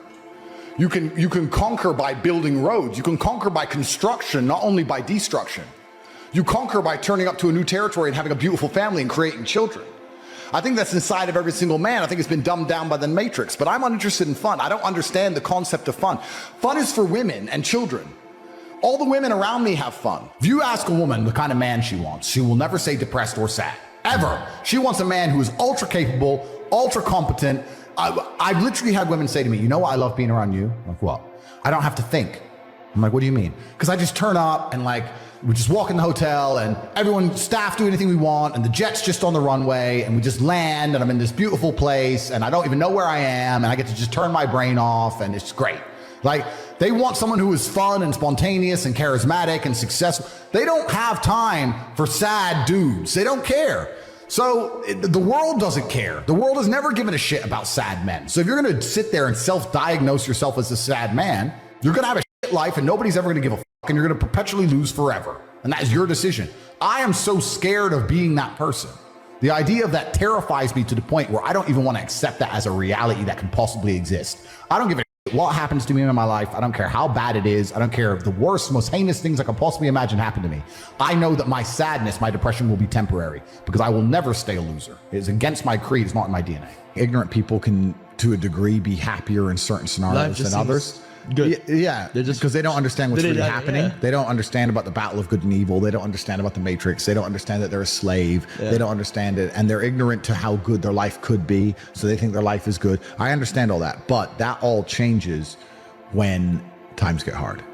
Because those people are not happening to life. Life is happening to them. And they are subject to circumstances. Correct. I'm not subject to circumstance. No matter what happens, I can change country. I can fight against the wind. You are the circumstance. I can disappear. I am the circumstance. Tate arrives and circumstances change. Whereas these people cannot do that. The circumstances dictates their life. And on a long enough time scale, especially in the world we're currently living in, I think that things are going to get a lot harder for these people. And they will see soon that ignorance is not bliss because they cannot pay their heating bill. Whereas if they were less ignorant and paid attention, they'd be able to be living in a mansion like me with heating on full blast. So this is what happens. I have hundreds of people who I talk to all doing this shit. Hey, Tate, have you seen this? Boom. And I'll throw him something, he'll throw me something. Da, da. That's my ecosystem. That's who I talk to. Those are my friends. We don't talk about Rihanna. We don't talk about the football. We don't talk about Love Island. We don't talk about anything other than money. Yeah. How are we not going to make hundreds of millions of dollars? How am I not going to have money? Like, that's all we talk about. That's all we do. So I say this to people, and I say, when's the last time, we talked about the coffee shop example. I say this to people all the time. When's the last time you sat and talked about money? What do you mean? When's the last time you sat down with someone and talked about money? Well, what do you mean talk about money? Well, if you don't know what to talk about, then you don't understand money. So go learn how money works. Go learn how a bank works. Go sit on YouTube for free. You don't just pay 50 grand in 4 years like a university. Go sit on YouTube and understand money, banking, or the real estate market, any of it. Understand the last housing price crash, why it happened. Understand mortgage rates and how that's affected by interest rates. Understand it, and then go sit with someone else who understands it and talk about it. Oh, yeah, I should do that. Yeah. Back to TV. Your ability to speak freely is directly correlated to your insignificance. When nobody listens to you, you can say what you want. If you get a platform and start talking, you will learn very quickly how you're not allowed to say what you want because people are listening. You're free to talk in an empty room. You're not free to talk to millions of people who are paying attention to you. So what we have now in the West is a society which is only linked and only bound by this false idea of freedom. So it's really difficult. Most people don't deserve to be proud of themselves. Yeah. And that's the truth. A lot of people say, I have confidence issues. And I say, if I was you, I would have confidence issues. Of course. I completely understand why you have confidence issues. You're a dork. But we have to be realistic here. We have to be absolutely and utterly realistic because the world is brutal and it's harsh. If you're not proud of yourself, you probably don't deserve to be proud of yourself, so you're not going to feel happy. And you just talked about confidence. Confidence comes from competence. The reason I'm confident is because I'm good at everything. Right. I'm good at everything I do. The things I'm not good at, I'm not confident in, of course. And I know what they are. I don't do them very often. I've now created my reality to the point where I don't do anything I'm not good at. You just hire. I either hire or I just don't want to do it. Like I don't play darts. Yeah. I'm not good at darts, right? I do what I'm good at. Yeah. So yeah, I'm absolutely and utterly confident because I'm absolutely and utterly competent, and that takes practice and discipline and motivation, and you need to fail a few times, you need to get up. And like I said earlier, when I learned my entire mindset in professional fighting and chess, the two combined, that's how it comes down to. And when people say, I have competence issues, usually I can look them up and down and say, yeah, if I was you, I would completely and utterly struggle with confidence issues. because the world is competitive, and there's men like me on the planet and friends like mine on the planet, and you're competing against us for money, for girls, for status, for resource, and you're going to be destroyed and decimated the entire time. So of course you have confidence issues when you can be annihilated in real time by the competitor. Why wouldn't you have confidence issues? You'd be psychopathic not to. I don't even know the story of the 4-minute mile, but when everyone was running, long distance running, everyone said a 4-minute mile was impossible. And everyone was attempting it, it was impossible. And then one guy did it one day, and after he did it, 10 people did it in like 3 weeks. And it's like the belief. So I think a lot of people when they're canceled go, I'm done. Now, nobody else has I will sit here and openly say my network and the things I do and the unique way I approach it and the war room and the organization I have and the money I have and the influence I have is unique. Most people don't have that. However, people will have the morale to go, I've been canceled, but you know what? I'm not quitting. Doesn't matter. I'm not giving up. All right, just make a new account. Bang, back to work, back to work, back to work. And on a long enough scale, if enough people do that, there will be inertia and momentum behind it, which will make a shift in the universe. It will attack the matrix in real time. It's belief. I have a question. It's belief. You must believe. I believe in you. You must no, but you must believe. I believe in you, bro. Themselves. That's the key.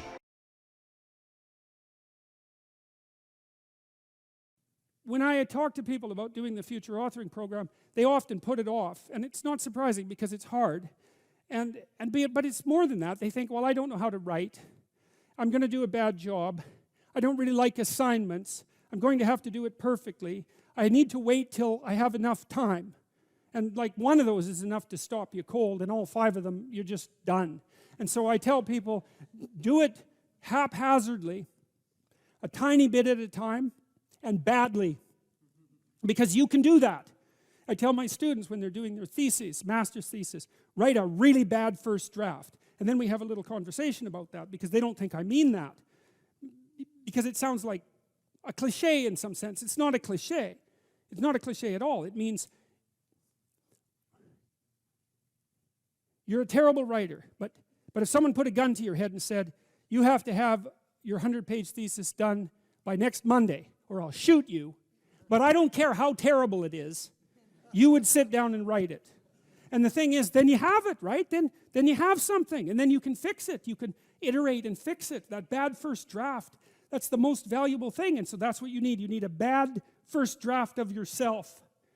And there's an idea that Jung developed about the trickster and the jester, the comedian, right? That the trickster is the precursor to the savior. That's one of the things I learned from Jung that was just, it's so unlikely. You'd never think that. It's so amazing that might be the case. But the satirical and the ironic and the troublemaker, the comedian, the fool is the precursor to the savior. Why? Because you're a fool when you start something new. And so if you're not willing to be a fool, then you'll never start anything new. And if you never start anything new, then you won't develop. And so the willingness to be a fool is the precursor to transformation. And that's the same as humility. And so if you're going to write your destiny, you can do a bad first job. You're going to get smarter as you move forward. That's the thing, is that, so something beckons to you. That's what happens here. Maybe the star that Geppetto wished on was the wrong damn star. But at least it was a star, right? At least it was in the sky. At least it moved him forward. And so you say in your life, well, something grips you and fills you with interest. And you think, well, should I do that? And the answer is, if not that, then something. What if it's a mistake? It's a mistake. Rest assured. What do you know? You're going to stumble around, right? And what's going to happen is this. You're going to not stay in stasis. You're not going to wander around in circles. And I see people like that. They said, well, I never knew what to do, and now I'm 40. It's like, that's not so good. That's not so good. And you might say, well, and there is a literature, too, that suggests that people are a lot more unhappy when they look back on their lives about the things they didn't do than they are about the mistakes they made while they were doing things. And so that's really worth thinking about, too, because there's redemptive mistakes. And a redemptive mistake would be a mistake that you make when you go out and try to do something. You know, you think, okay, I'm going to try to do this. When you're not good at it, you make a bunch of mistakes. It's like, well, what's the consequence if you pay attention? Is you're not quite so stupid anymore. That's the thing, is you've been informed by the results of your errors. And so what happens is you follow the beacon, you follow the light. And you're blind, so you don't know where the light is. It's dimly apprehended only, and you're afraid to follow it. But you decide to take some stumbling steps towards it. And as you take stumbling steps towards it, you become illuminated and enlightened and informed because of the nature of your experience, because you're pushing yourself beyond where you are, and you're going into the country that you have not yet been in, and you learn something. And so what happens then is the star moves. You move 10 feet towards it, and you think, no, that's not right. I didn't get it right. It isn't there. It's actually there. And so then you see it somewhere else, and you shift yourself slightly, and you move forward. And that's what happens, is that you continue as you change. The thing that guides you forward moves, right? It's like God in the desert in Egypt, the pillar of light that you're following. It's moving. It's not a permanent thing. You move towards it, it moves away. It guides you forward. And so you say, well, is what I'm aiming at paradise itself? And the answer to that is no, because what do you know? You couldn't see paradise if it was right in front of you, but you might get a glimmer of it. And so you move towards it, and you grow. And then the next time you open your eyes, you see a little bit more clearly. And that's what happens, is that just happens over and over, right? It keeps moving. And so you move like this. But the thing that's so cool is that all those zigs and zags, you say, and each of those zags and zigs is a catastrophe. I hit a wall, my God, and then I had to die a little bit, and I barely got back up. It's a phoenix transformation at each turn, and it's painful. But the thing is that even though you've traveled 20 miles, let's say, on that road, and you've only moved 3 miles forward, you've moved 3 miles forward instead of falling backwards, because that's the thing too, is that if you stand still, you fall backwards. You cannot stand still, because the world moves away from you if you stand still. And there's no stasis, there's only backwards. And so if you're not moving forwards, then you're moving backwards. And that's more of the underlying truth of the Matthew principle. To those who have everything, more will be given. From those who have nothing, everything will be taken. It's a warning. Do not stay in one place. Well, as you zig and zag, maybe the cataclysm of each transformation starts to lessen. There's not so much of you that has to die with every mistake. And maybe you end up oriented at least reasonably properly. And if you were sensible, that would have been your trip. But it wasn't, right? It's that. And perhaps it's a lot worse than that. Perhaps there's no shortage of backtracking. But it doesn't matter, because as you stumble forward, you illuminate and inform yourself. And perhaps that's partly because the world is made of information. And if you encounter it and tangle with it, then it informs you. And then you become informed. And then you're information. And then you're ready. There's no room in that mind for discipline. There's no room for consistency.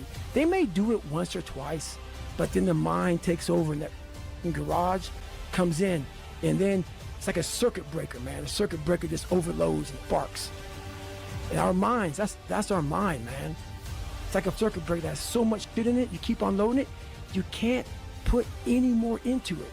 I talk about it in there, man, so much about clearing space in your mind, so that you have room for all those disciplines. Waking up early, taking those, they do mean something. But we don't get to that dark matter that is keeping you from clearing out that mental garage.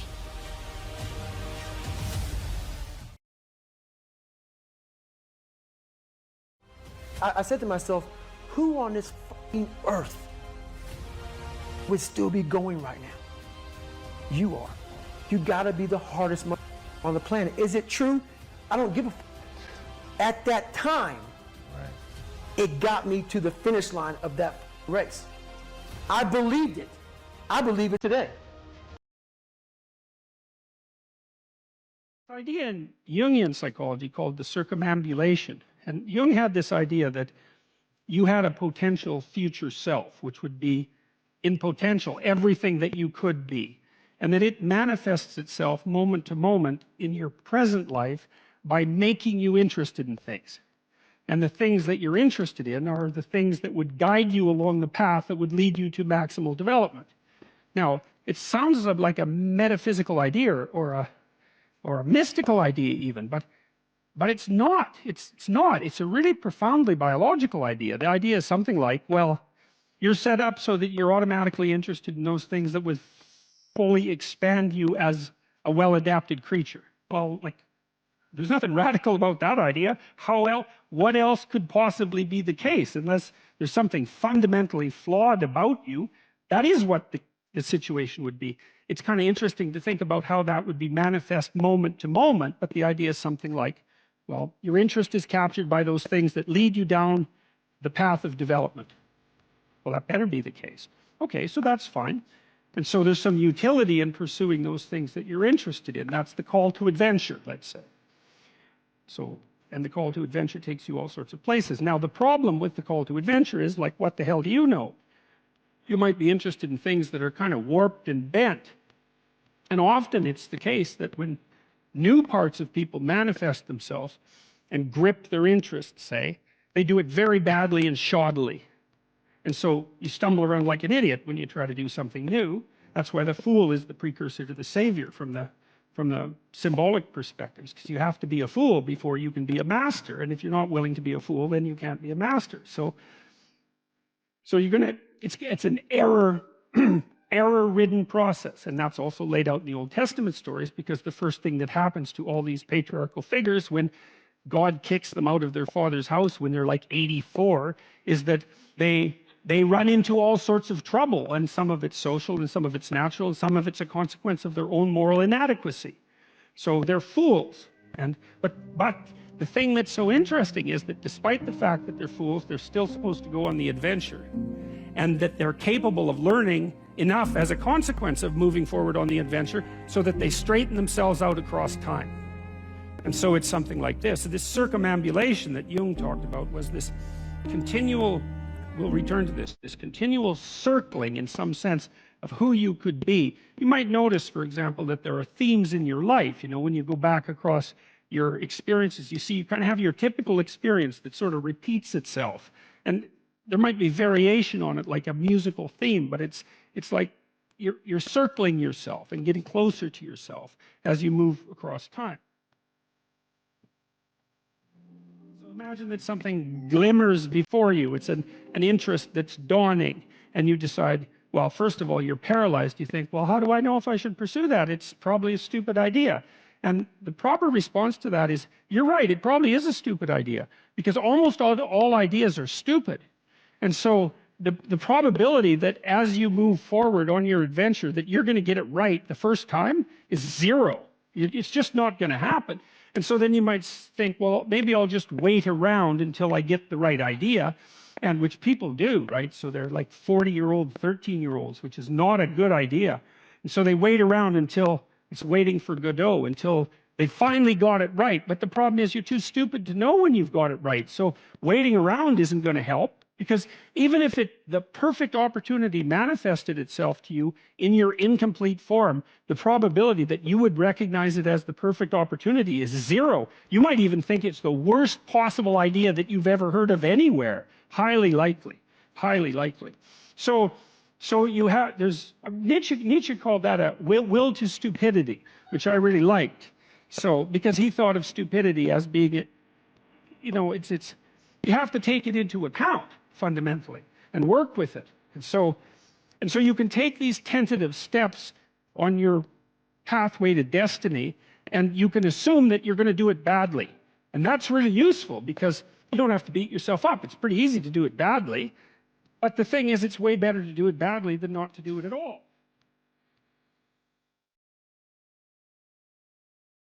If you concentrate solely on your career, you can get a long way in your career.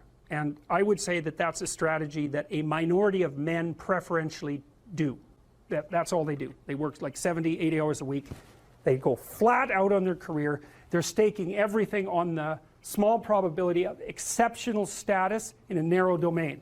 But it's hard on them. They don't have a life. It's very difficult for them to have a family. They don't know how to take any leisure activity. Like, they get very one-dimensional. Now, it may be that unidimensionality is the price you have to pay to be exceptional at one thing, right? Because if you're going to be something like a genius-level mathematician, and you want to do that or a scientist, say, it's like You're in your lab all the time, you're working 70 hours a week or 80 hours a week, you're smart, you're dedicated, you're unidimensional, and that's how you get to beat all the other people who are doing that. It's the only way. But the problem is you don't get a life. Now, if you love being a scientist and you have that kind of focus of mind, well, first of all, you're a rare person, and second, you're going to pay for it. But fine, more power to you. But it's a risky business to do that. You sacrifice a lot for it. You know, and I would say most often, if you're speaking about having a healthy life, that isn't what you do. You spread yourself out more. So, you know, you have a family, you have some things that you do outside of work that are meaningful to you and useful. You have a network of friends. Well, those 3 things alone, or 4 things alone, are plenty to keep you well oriented. And then if one of those things collapses, you know, everything doesn't go. Now, the price you pay for that is the more you strive to optimize that balance, the less likely you are to be fantastically successful at any single one of them. But you might have a very, you know, if you consider your life as a whole, that might be a winning strategy. One of the things Carl Jung said, I really liked this. He thought that men went after perfection and women went after wholeness. There's something different at the top of the value hierarchy. So perfection would be stake it all on one thing and look for radical success. Not that all men do that, because they don't, but we're talking about extremes, at least with regards to the men that do that. The wholeness idea is more like, well, it's like I want one thing in my life to be 150%, or I want 5 things in my life to be 80%. Well, there's a lot more richness in a life where you have 5 things operating at 80%, but you're not operating at any of them at 150%. So, and I really believe this because I've watched men and women go through their careers now for a long period of time, and one of the things that, there's lots of things that produce this, but one of the things that I've noticed is that mostly women in their 30s bail out of unidimensional careers. They won't do them. They won't put in the 80 hours a week that they would have to put in order to dominate that particular area. And it isn't, the reason that they won't do it is because they decide it's not worth it. And no wonder, because why would that be worth it? You have to ask yourself that. It's like, well, you want to be an outstanding scientist. It's like, okay, really, that's what you want, because that means that's what you do, because you're competing with other people. You know, they're smart, they're hardworking, and if you want to be at the top, you have to be smarter and work harder than any of them. And working hard means working long hours. I mean, it also means working diligently, but in the final analysis, it's also an additive issue. If I'm smart and hardworking and I can crank out for 70 hours a week, and you do it for 30, it's like, in 2 years, I'm so far ahead of you, you will never, ever catch up. So, anyways, and I think partly, maybe part of the reason too that women are oriented that way more than men, I think there's 2 reasons. One is socioeconomic status does not make women more attractive on the mating market, but it does make men more attractive. And the second is women's time frame is compressed, right? Because guys can always say, well, I'll have kids later, and they can say that till they're like 80. Whereas women, it's like, no way, man, you got to get it together by the time you're, let's say 40, but really probably by 35, but definitely by 40, because otherwise it ain't happening. And that's bloody dreadful.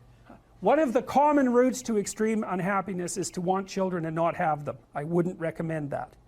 You know, you see couples who are in their 30s. 1 couple in 3 over the age of 30 has fertility problems. That's defined as inability to conceive after 1 year of trying. 1 in 3. So it's worth thinking about, because people are very, very unhappy if they want to have kids and then they can't. Man, you're in the medical mill for 10 years if that's what happens to you. We've got a hypothesis that we're still working out that's supported to some degree by the relevant literature. So imagine that you're looking for a stable partner, right? So you might think, well, what do you want in a stable partner?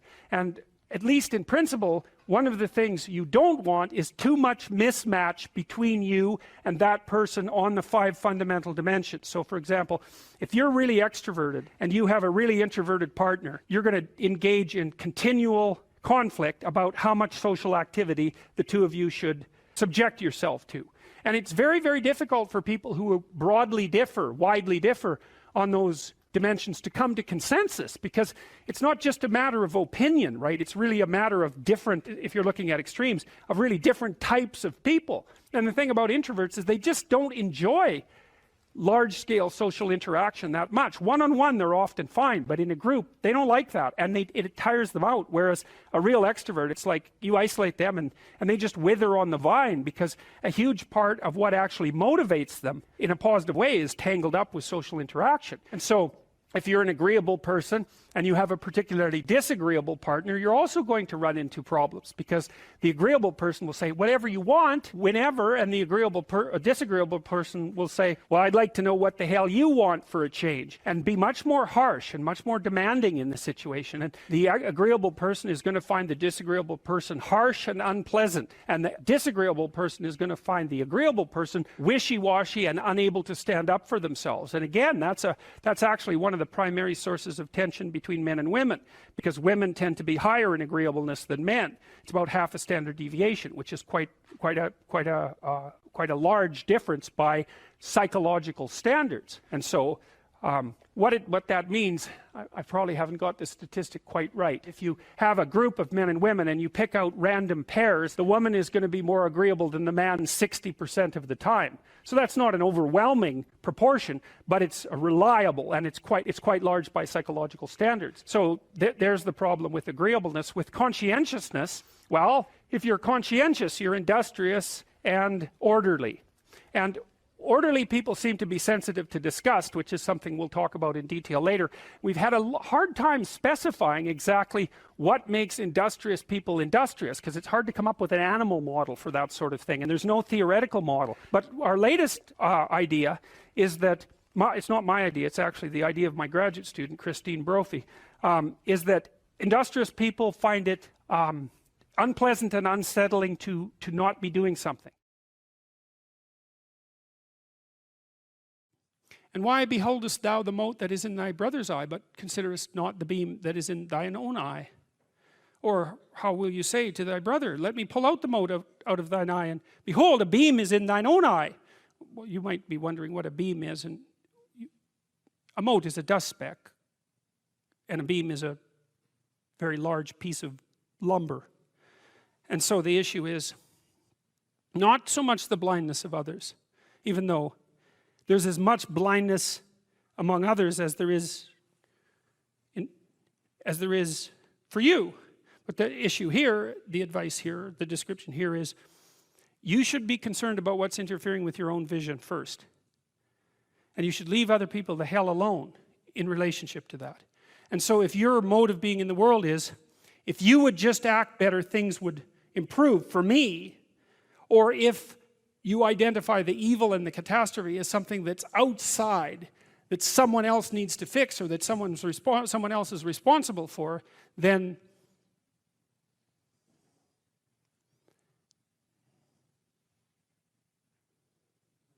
you're not going to fix that. And you're going to remain blind to the things that you're doing and not doing that make things not go well. And so it's just better to think, all right, I'm probably blind in many, many ways. And maybe there are some ways that I could rectify that, because it's highly probable that you're blind in all sorts of ways. I mean, in fact, it's virtually certain. And so it's just more useful to think, how is it that I'm wrong in this situation? I'll tell you something that I learned to do when I was arguing with my wife, which happened quite frequently, because when you actually communicate with people, you find out that there's many things that you don't agree on. And that's because you're actually different creatures.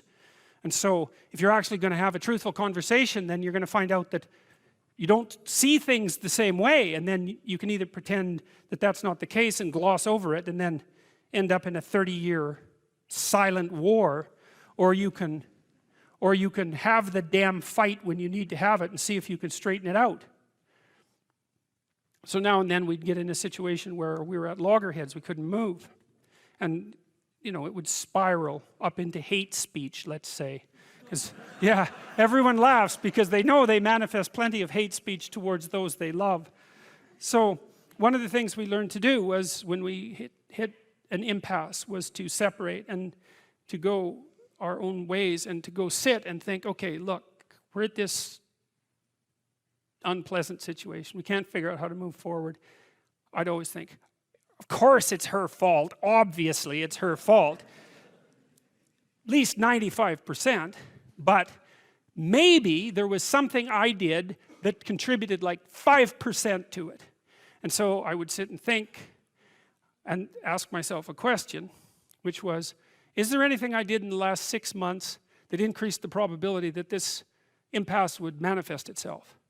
And I'll tell you, you have no idea how fast your mind will generate an answer to a question like that, because there's undoubtedly some idiotic thing that you did, that you know, that you remember, that increased the probability that you're going to have your hands around the throat of the person that you love. And then you can go tell them that, and then you can have a conversation, especially if they do the same thing.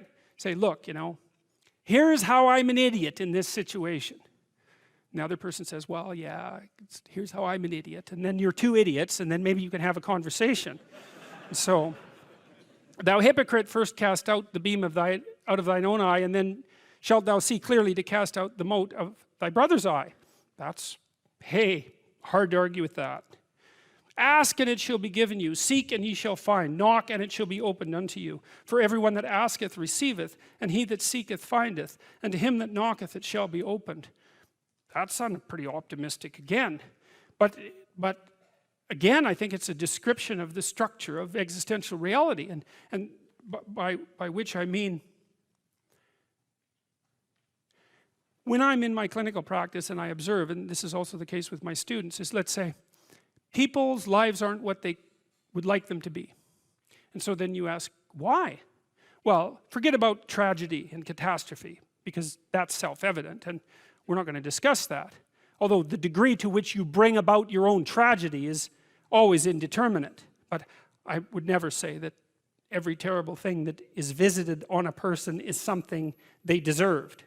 I think that that's a very dangerous presupposition, especially because everyone gets sick and everyone dies.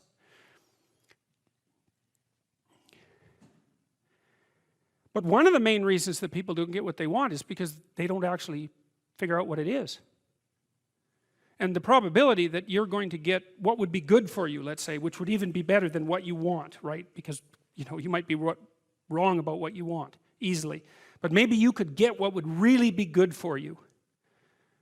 Well, why don't you? Well, because you don't try. You don't think, okay, here's what I would like if I could have it. And I don't mean in a way that you manipulate the world to force it to deliver you goods for status or something like that. That isn't what I mean. I mean something like, imagine that you were taking care of yourself like you were someone you actually cared for. And then you thought, okay, I'm caring for this person. I would like things to go as well for them as possible. What would their life have to be like in order for that to be the case? Well, people don't do that. They don't sit down and think, all right, you know, let's figure it out. You've got a life. It's hard, obviously. It's like 3 years from now, you can have what you need. You've got to be careful about it. You can't have everything. You can have what would be good for you, but you have to figure out what it is, and then you have to aim at it. Well, my experience with people has been if they figure out what it is that would be good for them, and then they aim at it, then they get it. And it's strange because they don't it's a strange thing. It's not quite that simple because, you know, you may formulate an idea about what would be good for you, and then you take 10 steps towards that, and you find out that your formulation was a bit off, and so you have to reformulate your goal. You know, so you're kind of going like this as you move towards the goal. But a huge part of the reason that people fail is because they don't ever set up the criteria for success. And so, since success is a very narrow line and very unlikely, the probability that you're going to stumble on it randomly is 0. And so there's a proposition here, and the proposition is, if you actually want something, you can have it. Now the question then would be, well, what do you mean by actually want? And the answer is that you reorient your life in every possible way to make the probability that that will occur as certain as possible. And that's a sacrificial idea, right? It's like, you don't get everything. Obviously. But maybe you can have what you need.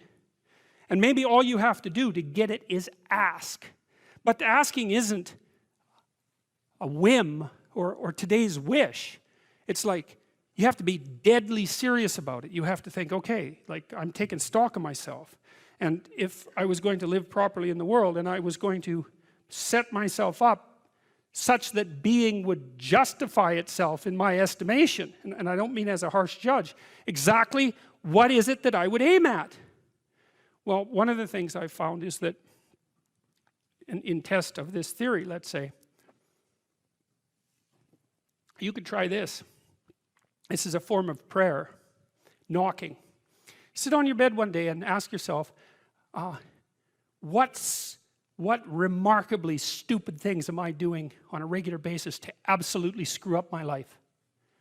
And if you actually ask that question, but you have to want to know the answer, right? Because that's actually what asking the question means. It doesn't mean just mouthing the words. It means you have to decide that you want to know.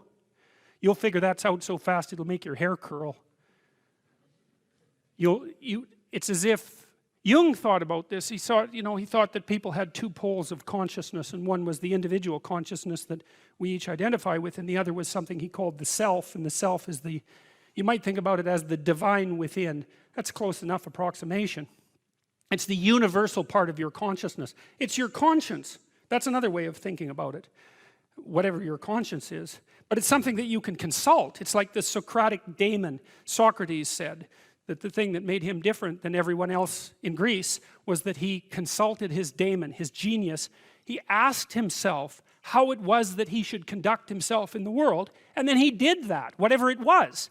He didn't try to force a solution, he didn't try to force a solution selfishly. He asked, I'm going to manifest myself in the best possible manner in the world. I would like to do that.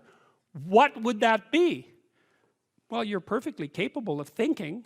God only knows how. You're perfectly capable of immense feats of imagination and dream and fantasy. God only knows how you do all of that.